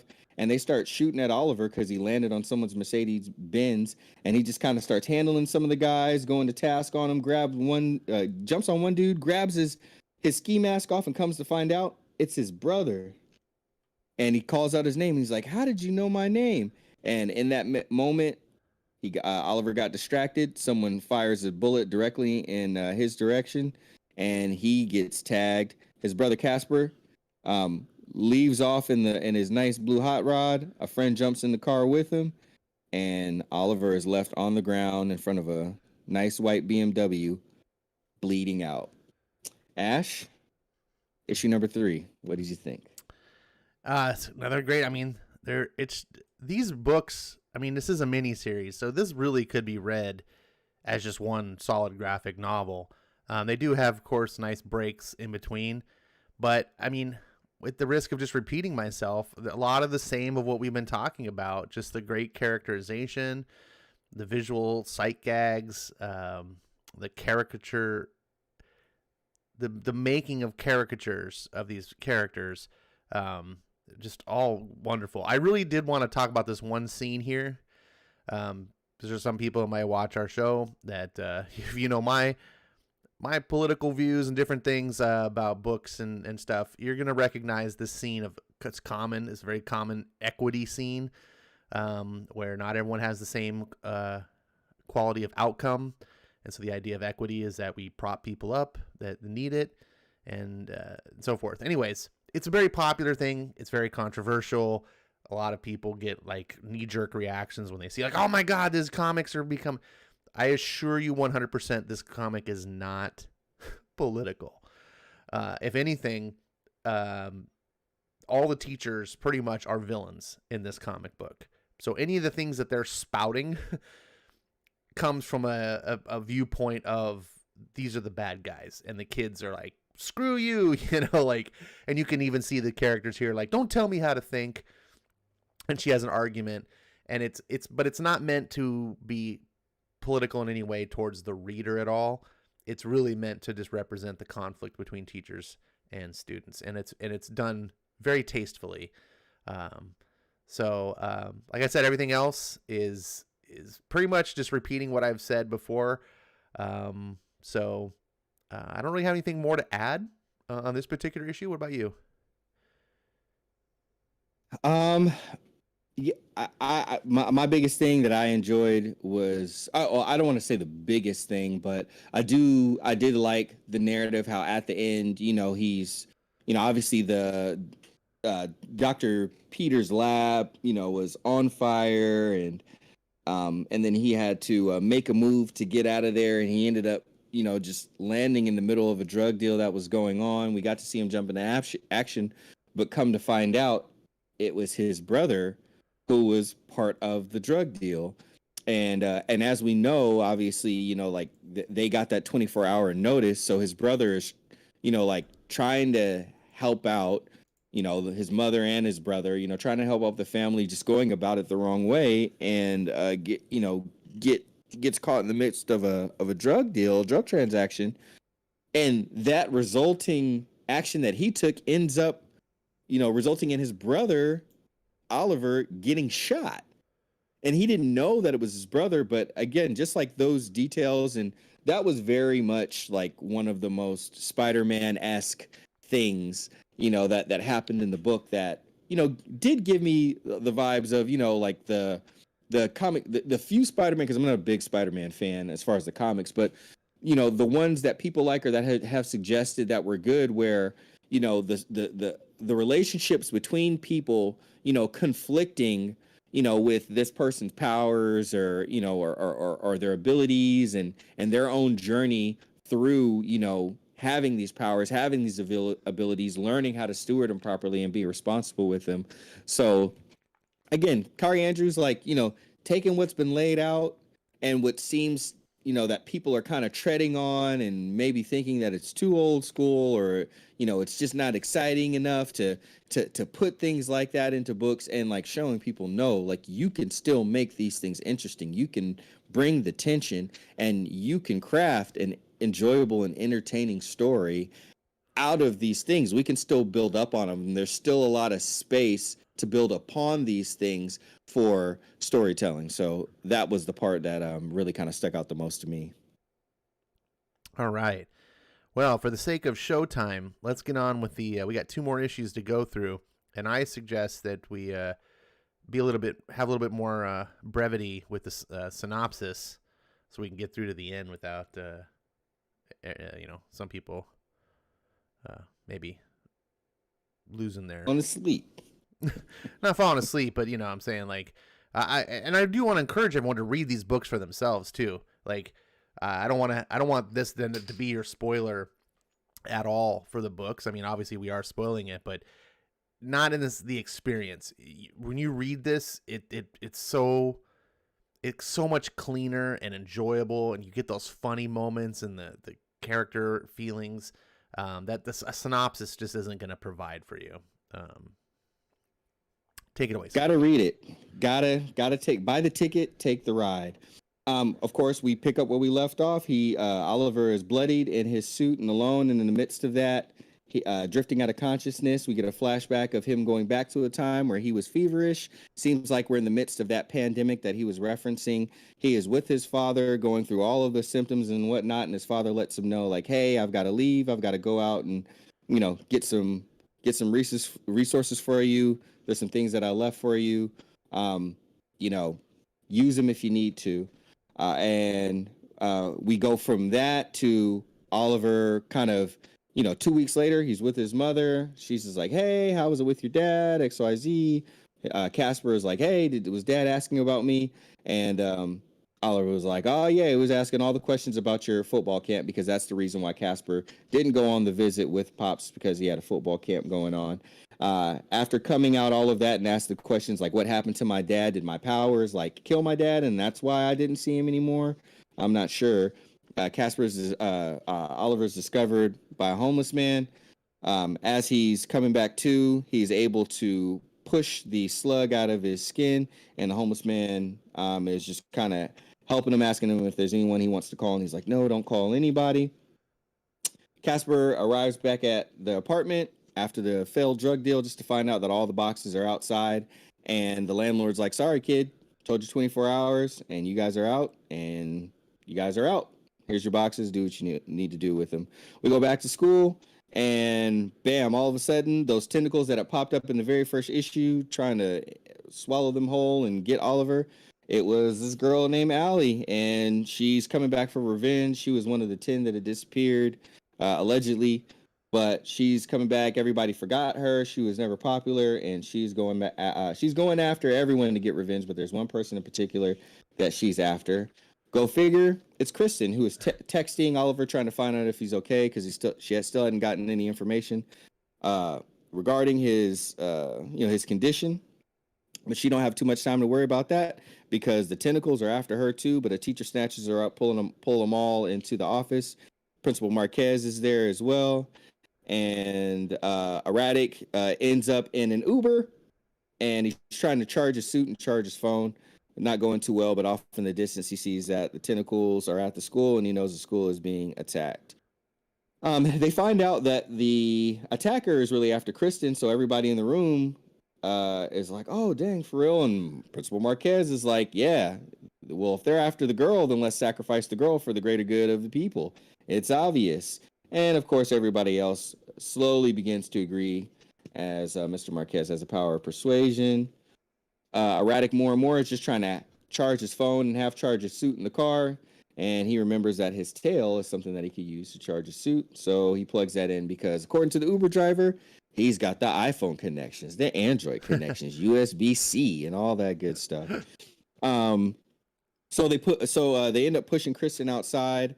Allie is there, confronting her, reading her the riot act about how we were friends in elementary school, and you forgot about me, you left me, and now you're popular, and now I'm back for revenge, and no one cared about me until I died.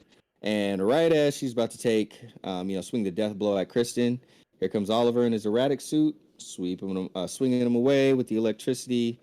They get outside, fight continues to ensue, but Allie gets her clutches, the nemesis, gets her clutches on Oliver, pulls off his hood, and just to find out who it is. And Oliver's reasoning with her, "Hey, we're the same. We're both different than everybody else and everything. Like, you don't have to do this." And then slugs her, knocks out a tooth right in the midst, and she kind of falls, lets go of Oliver. Kristen picks him up, like, "You big old lug, you saved me," plants a big old kiss on him. And then, gets on her phone, gets on VidTube. By the way, Ash, can we start a channel on VidTube? I like VidTube. Yeah. That seems like the place to post their vids for popularity. I'm just saying, I think we can go up to a whole nother level there. Everybody follow us on VidTube. Go back home, and there is actually a home. Everybody got the boxes back in. It seems like the transaction to or the money that was owed to get them back in good standing with the landlord has been paid, and we come to find out that Oliver's car is gone. So Oliver, instead of selling drugs, he sold his car. Way more honorable to go about it, young You man. mean his brother, Oliver's And brother. Oliver's brother, excuse me, Casper, Oliver's brother. Casper, Oliver, all of the verse. Mom brought home a dude. It's the guy from the bar. Mom brought home a dude from a bar, but it's not nighttime. So go, Mom. I don't know. Anyway, back to the principal's office. Mr. Marquez is in there speaking to someone as he's the superintendent, and the school has been fully funded somehow. And we find out that Allie, who is missing a tooth, is in the office with Mr. Marquez, and he has persuaded her to work along with him. And we also find out that Dr. Peters is in the background saying it's obvious. The catchphrase letting you know that he's brainwashed. Ash, go for it. This was a fun issue. Again, without risk of just being repetitive, we've covered a lot of the things and tropes that I love about this series. I think Allie is, of course you knew, like, of course, some of the things are just like, of course she's a ginger, you know, of course her villain is, what's her name? Kristen, the mean girl. You know, she's the nerdy girl, didn't get the attention. And we've seen how Kristen can be. Like, she's just totally self-centered, does anything for herself. A lot of these things are so tropey, but I just love it. I cannot get enough of it. And I like how this story builds.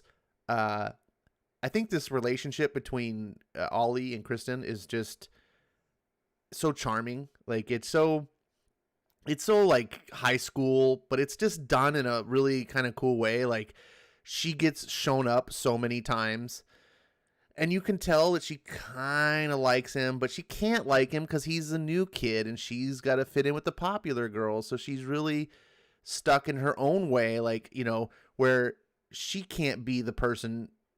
No one can be yourself in high school is kind of the thing. Like, everyone's trying to impress everyone. And it finally it gets to the point where she kisses Ollie, and I was like, this is just really cool, like how it came to this. And I enjoy every minute with these characters. As you're given the synopsis of the book, I'm kind of rereading some of the dialogue and the pieces and stuff, and I just love. And I love too, like the brother sells his car. Yeah. I love this scene where he's like, oh my god, the boxes and all this stuff, and in so many other writers' hands, he would have just been kind of like the jerky older brother and been like, whatever, I'm going my own way. But you can tell he's from the same family. Like, he was raised the same way. He's not Ollie, but he's not a dick person. He's got a heart, and he's like, family needs things, sell my car. I just love this thing. And you don't need exposition telling us, and then the brother sold his car. All we need to know is, like, this little old man, he's like, oh, a heck of a car here, real classic. You can just tell because it's right after he says, what are we supposed to do? And it's just like, your smart reader goes, oh, selling the car. And it just feels good. It's nice to read a book like this where people are just good people. Even Kristen, she's kind of self-centered and absorbed, but she's not that way because she's really a bitch. She's just that way because she's immature and she's just trying to fit in and she's just doing wrong things.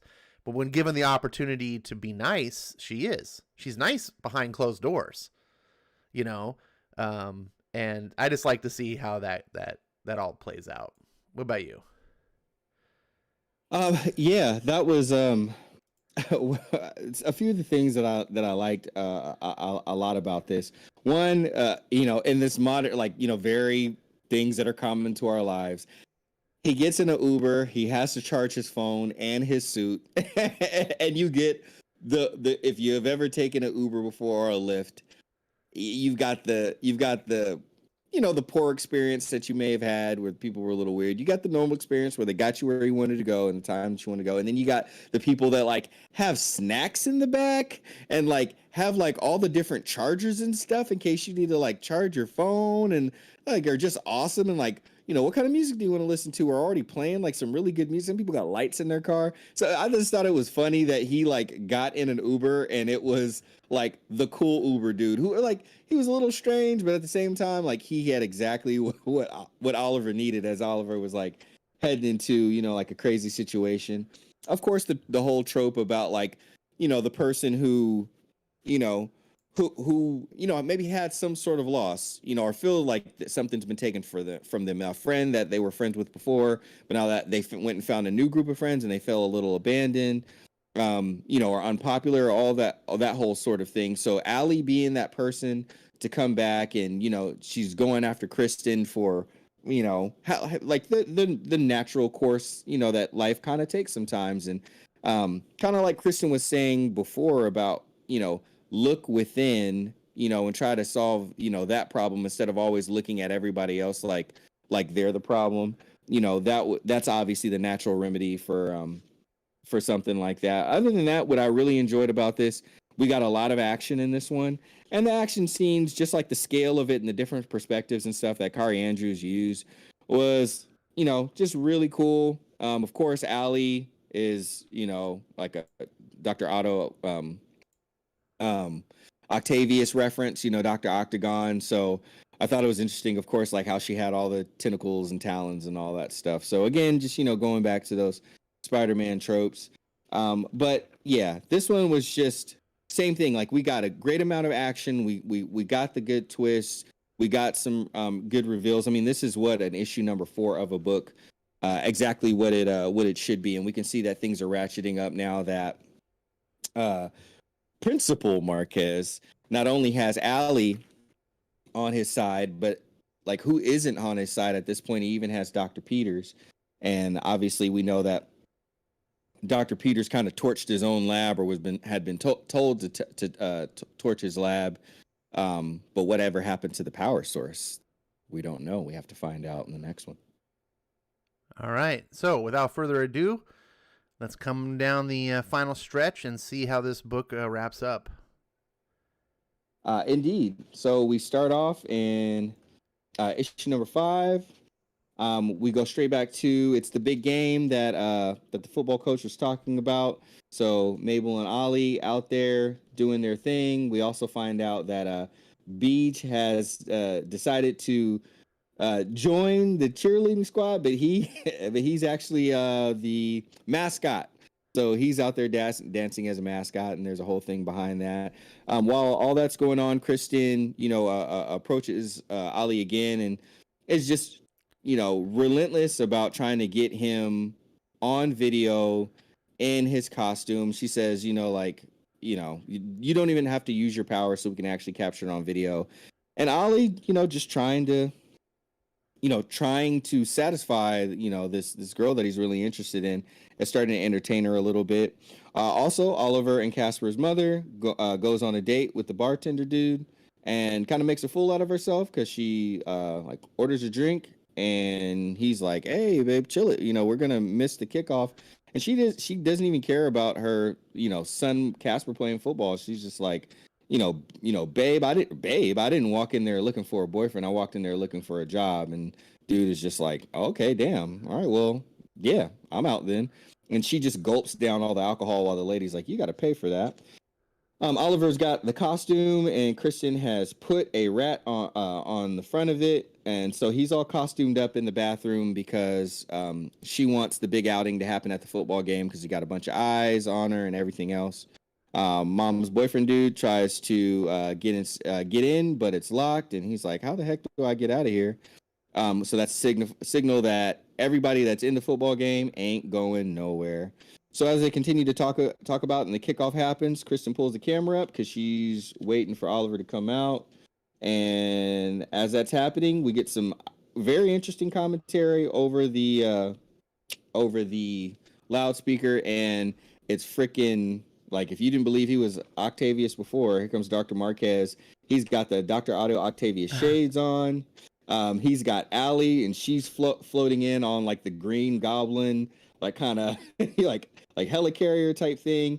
And like now so many students and teachers and other people have like these conformity masks on, so you don't see their face, or their individuality, and he's just yelling for the collective. So all these people, like more and more of them, are just being brainwashed by him as he's speaking. And as that's going on, all the football players are like, what the heck is happening? And they're starting to be brainwashed as well. And boom, Oliver kicks open the door because something's going on. And he's just thinking like, I'm doing all this for a girl. Anyway, kicks open the door just this once for love, runs out there, and bam, runs right into the middle of a conflict to see what's going on. So it's a big showdown. Everybody's looking around, and as he runs out into the middle of the field, the doctor Marquez or the principal just has everybody like running after him, jumping on him, trying to attack him. He hits his powers, kind of backs everybody off, kicks the microphone out of what's his name's hand, so he kind of can't really like tell everybody. Oh no, he didn't kick it out yet. He still has it. But the doctor brings the orb from Dr. Peter's lab, the power source, up out of the middle of the football field. So everybody at this point is just like watching. It's face to face, it's face off, and there goes Dr. Peter. Funny moment, of course, of Beej like starting to break dance to kind of like distract everybody from what's going on. But Casper sees the football, throws it over to Oliver. Oliver fakes like he's going for it. Bam, catches it. And flea flicker play, throws it right at Dr. Marquez. Bam, but Bean's alley. So his henchwoman kind of gets knocked off her pedestal. And now he's in the midst of everybody. And everyone is just kind of around talking. He gets knocked to the ground. And so, but Kristen is right there as well. She gets zapped. Dr. Peters like whizzes off with the orb. Allie's over there as well, getting drugged with it. And now we have returned to the very first scene in the book that we got introduced to, where the time is counting down with how much time Oliver has left in the suit to save her. So he's in hot pursuit, gets close to the orb. Allie is falling as the orb is shocking him. He flicks down to catch her so we don't get a Gwen Stacy moment when she, snaps her neck. But he misses her. She continues to fall. And right as the orb gets up, it hits the apex of the height that it needs. And then kaboom, goes off in the middle of the city. And here we are, right back to the beginning. We end where we start off, where he's asking if you had the power to do things, or to do things no one else could. What if you had unlimited power, or what if you had power and it came without limits?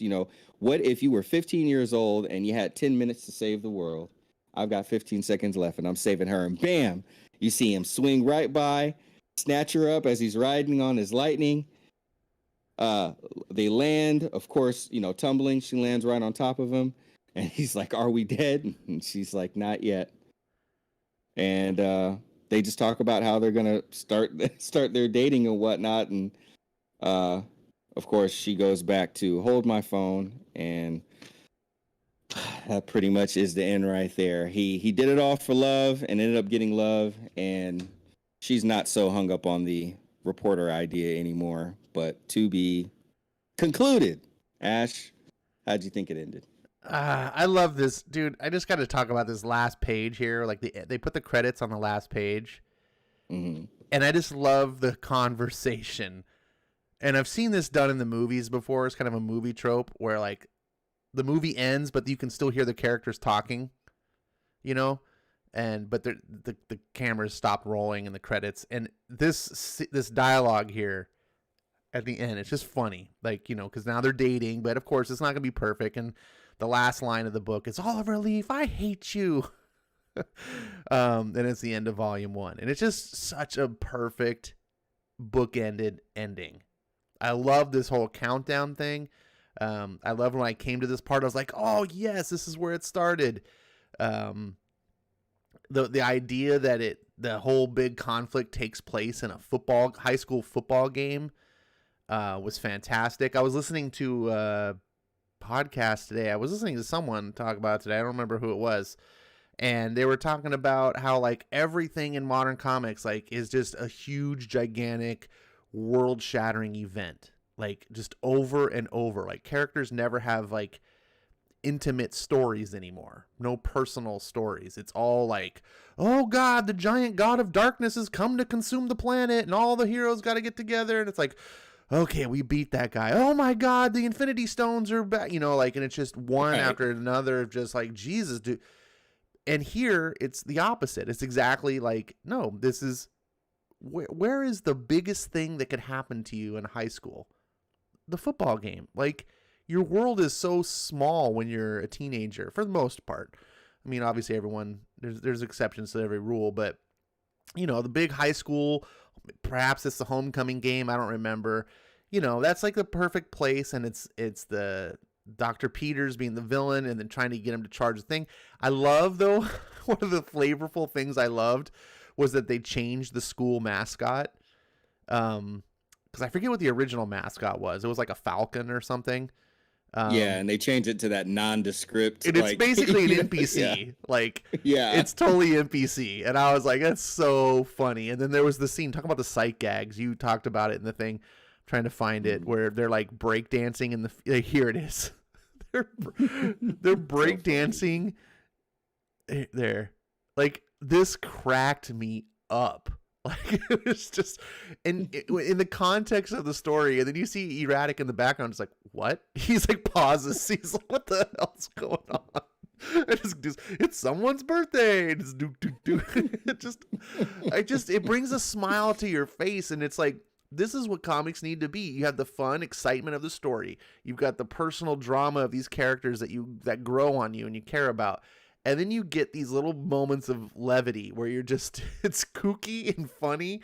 And yeah, this book had me grinning. I don't think it ever really made me like laugh out loud, but man, I had like a grin ear to ear reading this. And when I discovered this book, when I was, you know, maybe a month ago, I think or maybe a month or two, I forget exactly when I discovered it.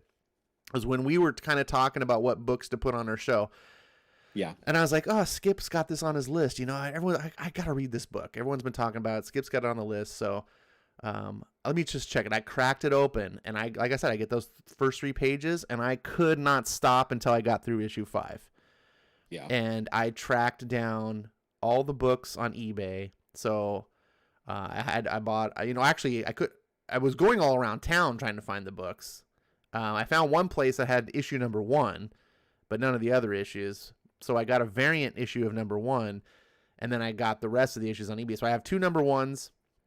One is a variant, and then I've got the whole thing. And I don't like buying miniseries for the most part, for reasons I've talked about many times. I just want ongoing series. I'd rather just collect the trade.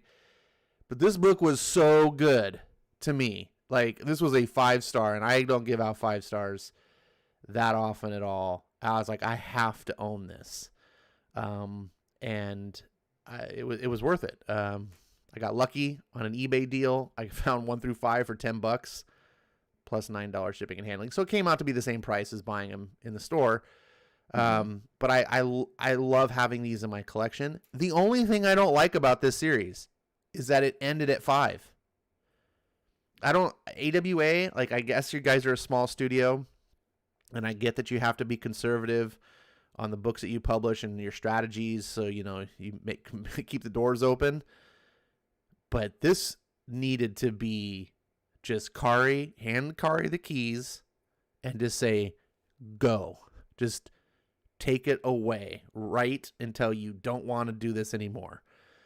If you guys as a studio are going to be a force to be reckoned with, I believe that you need to make some ballsy decisions out there and not always play it safe. And when you've got a book of this caliber, I think it needs to be ongoing. I mean, think about the books that have made a mark in the last 20 years. Do you think Walking Dead would have been a big deal if it was a 5-issue limited series? Right? It had to take a while, and people were talking about the book and like, oh, you got to try this book out. You got to try this. This is a book of caliber that I'm like, yeah, and it's over. And maybe next year, Kari will come back and do another 5-issue series, and I'll for sure buy it if he does. But in the meantime, he's off finding gigs at Marvel or other, because he's got to pay his own bills, right? I don't fault the guy. And I'm gonna check out his other stuff, but I want him to do this. Like, this is a home run in every way, shape, or form. It has everything that I was talking about, the positivity in comics that like DC kind of reminded me about. Tehillim was in the chat, and he had mentioned Super Sons being a fun comic, to which I absolutely, if you are a Super Sons fan, I think this book would appeal to you. If you're not a Super Sons fan, but you liked this book, then you should probably check out Super Sons. It has a lot of the similar traits, some of that youthful vitality and just enthusiasm, some of the charming moments that you can remember being a kid. Super Sons is a little bit younger.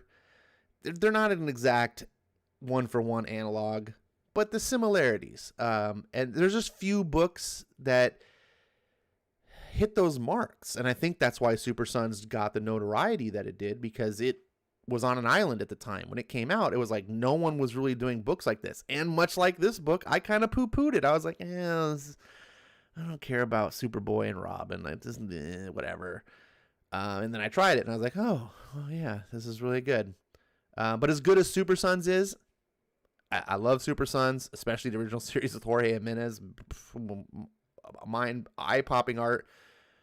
This is one of the favorite things I've read in comics since coming back. Like, it is top of the heap.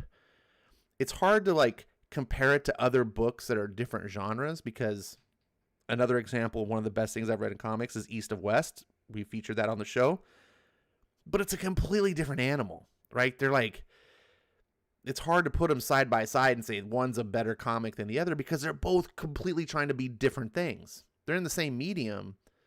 So I think some people are going to like a book such as East of West better than this, and some people are going to not like East of West, but like this book or better than this. Hopefully most people will like both, because good is good in my opinion.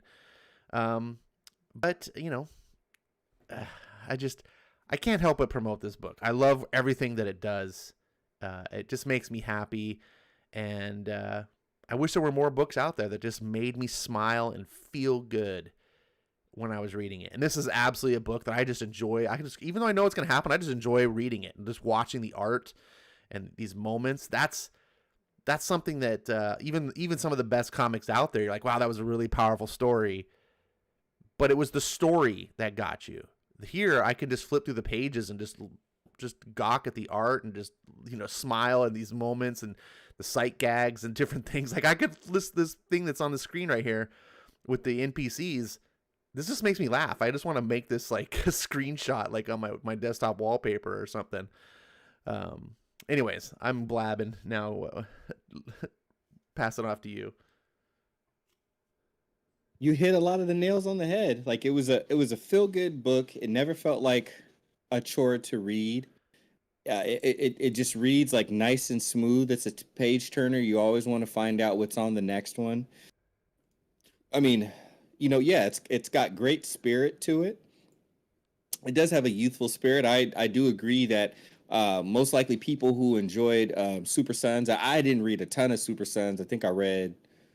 I know I read the very last issue of the original run, and I think I just finished. I haven't read any of the newest ones that came out, but I read the first trade of the original run as well. So that spirit, is very similar to this. So people that did enjoy that, you will likely enjoy this too. And then, I mean, it was just put together so well, like I said, and paced so properly.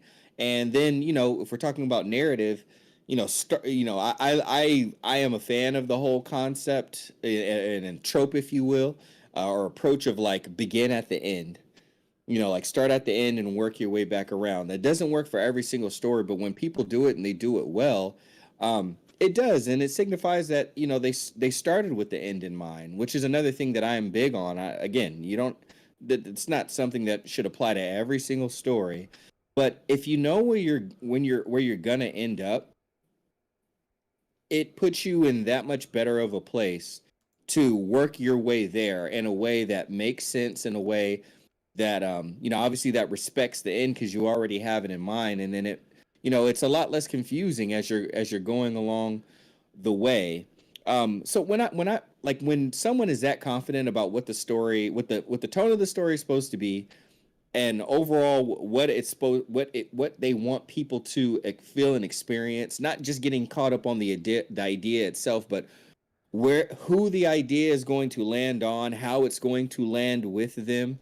You get a book like this, and it's special, and it's just like, I've talked about it before. Some books aren't worth my money. Some books are worth my money, but not worth my time. I feel like this was definitely worth both, easily, hands down. So anybody who is remotely interested in this book, and you just like the feel of just like okay, I'm gonna go in here and I'm gonna have a good time. I'm gonna get some tension. I'm gonna get some villains that are interesting, and a book that has spirit and character. Pick up E-Ratic, get the trade, get the floppies. You will be more than happy with the work. Like I said, I believe it's more than worth everybody's money and time, and I do appreciate it that if you go for the floppies, that they kept it at the $3.99 rate, but you can literally get the trade for $10 or cheaper. It's a freaking it's just I don't know. It's just worth it. Let me point this out. It's just worth it. DC has an 80-page. I forget what it was. I just saw it on someone's. I think it was like Wes or Perch did a video of what's coming out in DC. There's an 80-page special book coming out in a few months, and I forget what it was. Whatever. It's an 80-page special. It's $9.99. It's probably a Batman book. Probably. I think it was the Halloween. I think it's books. the upcoming Halloween special.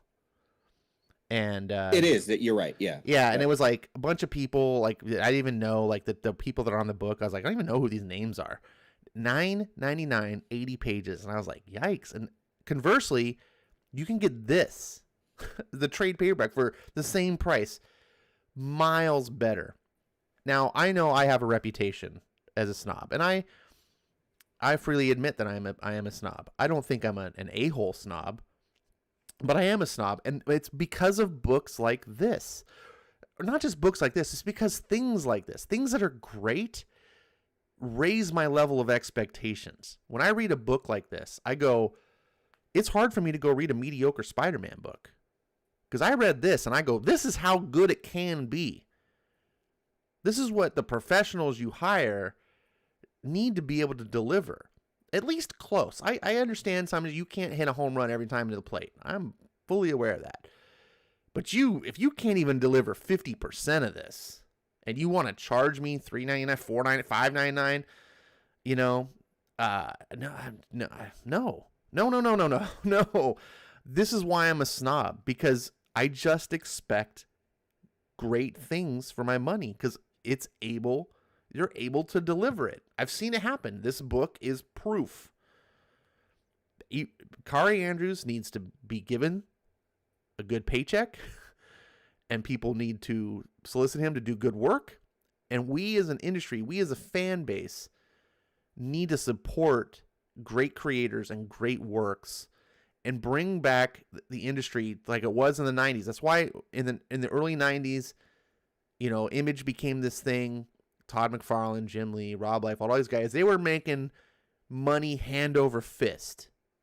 But the reason why is because we as fans rewarded their work with our dollar, our wallet. Like, oh, McFarlane's doing Spider-Man, but here's a ton of money. Like, we weren't out there buying the crappy books. We were out there buying, the high quality product. And I think if more of us did that and stopped supporting mediocrity, that's why I'm such a big proponent for these things. And I get on my little soapbox from time to time, because I want great things like this to succeed. I want everyone to notice it. I want Kari Andrews to start commanding the attention of the publishers so that he can start doing more, because he hasn't done a lot of stuff. I was going through his back catalog. I was like, he's done like an Iron Fist series. He did like a Spider-Man thing way back when.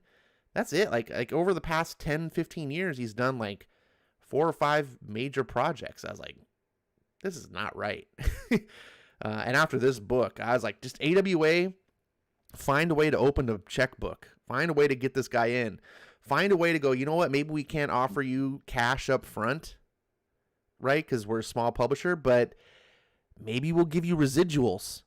I think that's a thing that we could see more publishers doing, is going, look, if we ever end up making this into a movie, or down the road we start selling tons of trades and this character hits off, you're going to see royalty checks until the day you die. Nice ones. We're going to start sharing profits with you. Because it doesn't really cost companies money. It only costs a company money if the character succeeds. Like DC grinds their gear, or no, what was it? There's a book that's out there. Oh man, I'm blanking on it right now. But there's a book that's out there that I think it's DC makes, and they have to share the profits with. I think it's a Grant Morrison book. I think Grant Morrison, this is why Grant Morrison lives in a castle. And I can't remember which it is. I'm blanking. Someone in the audience may know. But it's because he negotiated a great profit sharing thing. And now it's like, hey, every time you reprint this book, you're giving me a ton of money. And the publisher hates it. And it's like, you only hate it because this thing took off and made you tons of money. It could have been a complete pile of dog doo-doo making you nothing, and you wouldn't be sharing anything, but you'd almost be happier. It's like they don't want to part. It's this weird thing of like, we don't want to be successful if it means sharing that success. And I don't understand this mentality. And it seems to be more prevalent in the big publishers, which are corporate owned, and I guess that mentality. But it's small publishers like AWA and things like that. It's like, I don't know what you guys are doing behind the scenes, but that's something I would do. I would be, Kari, this character you created, we're going to give you like 50% of the profits, come back. Because now that guy, Kari's invested in making E-Ratic succeed. I mean, why has Todd McFarlane been doing Spawn for all these years? Right? Because it's his character. The more Spawn succeeds, the more he succeeds. You know, he doesn't have to necessarily get a huge paycheck from Spawn, the comic book, to keep it going. Anyways, again, on my high horse, my soapbox, I hope you guys enjoyed us talking about this tonight. Skip, do you have any final thoughts? Yeah, freaking give Kari Andrews more opportunities, especially indie ones. I want him to be able to keep the money and be personally invested in the character. Shout out to Nalo. Nalo said it was the Arkham Asylum, a Serious House on Serious Earth. That was a Grant Morrison book where they got to split the monies with Mr. Grant Morrison. Thanks, Nalo. Mr. Snake God, Mr. Castle Dweller. Yeah, shout out to Nalo. But yeah, that's the biggest thing. I'm all about independent creators. Like being personally invested in their stories, being able to keep more of the profits as well. So they get to live off of what they created. Of course, things always come back to like how King Kirby, the king of comics, ultimately got treated, and the shaft that he got by the, comic books will break your heart, kid. Everybody knows that.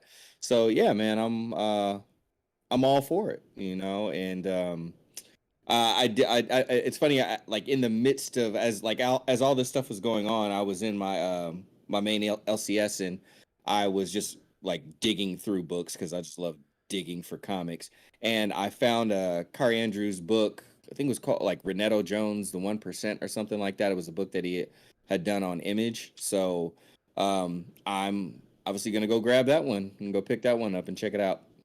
Yeah, definitely. I'm gonna look at more Kari Andrews stuff because I really didn't know much about this guy at all before this book. I was like, oh yeah, I think I saw him do an Iron Fist story once, and now I'm just like, whatever he does, I'm ecstatic. His next project, he's doing a Marvel Amazing Fantasy back at Marvel. He's rejuvenating Amazing Fantasy.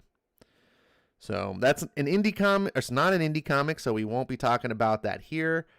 But he's still a comic book artist that I'm very much a fan of. And like I said, go listen to that interview on Perch, guys. If you go to Perch's channel and just type Kari in the little search, and you'll find his videos super quick. It was relatively recent. It's well worth your time if you like this comic at all, or you just if you like comics in general. His viewpoints on comics made me more of a fan. I was like, I already love your art. I already love your writing. And your viewpoints are on point. Like, I agreed with like 95% of all the things that he said. I was like, that's what I say all the time. I was like, it was really cool. I was getting to the point where I was like, man, maybe I should ask him if he'll come on my show. And I was really seriously thinking about it, because I was like, I want to have a conversation with this guy, but I was like, I mean, I don't think I can bring more to the table than other people have already done. So, but anyways, go do that. Skip, thanks for being here with me tonight. I had a blast. My pleasure. All right, you guys, thank you all in the chat for being with us as well. I might hang out in the Discord for a little bit. Jimmy says he wants to be there. So thanks for being here, and we'll be back 2 Mondays from now for another episode. And we'll be doing another really great book, ULTRAMEGA. And it's issues 3 and 4. Get those. The book's on hiatus until 2022. Skip. What are we going to do? At least I don't know. It's not canceled. It's not canceled, though. Happening. It's not canceled, so that's fine. Those gigantic books apparently were take a lot out of you. We'll be doing those books, though, so catch up on those if you haven't already. 4 issues, great books in their own right. And then we'll do Criminal Cast on Wednesday for part 2 of Fade Out. So join us for that. Another great. Oh man, there's everything great in comics right now is coming out of indie. So if you're not reading indie comics, you are missing out on the best. Thanks for watching. Skip, say goodnight for us. Good night for us.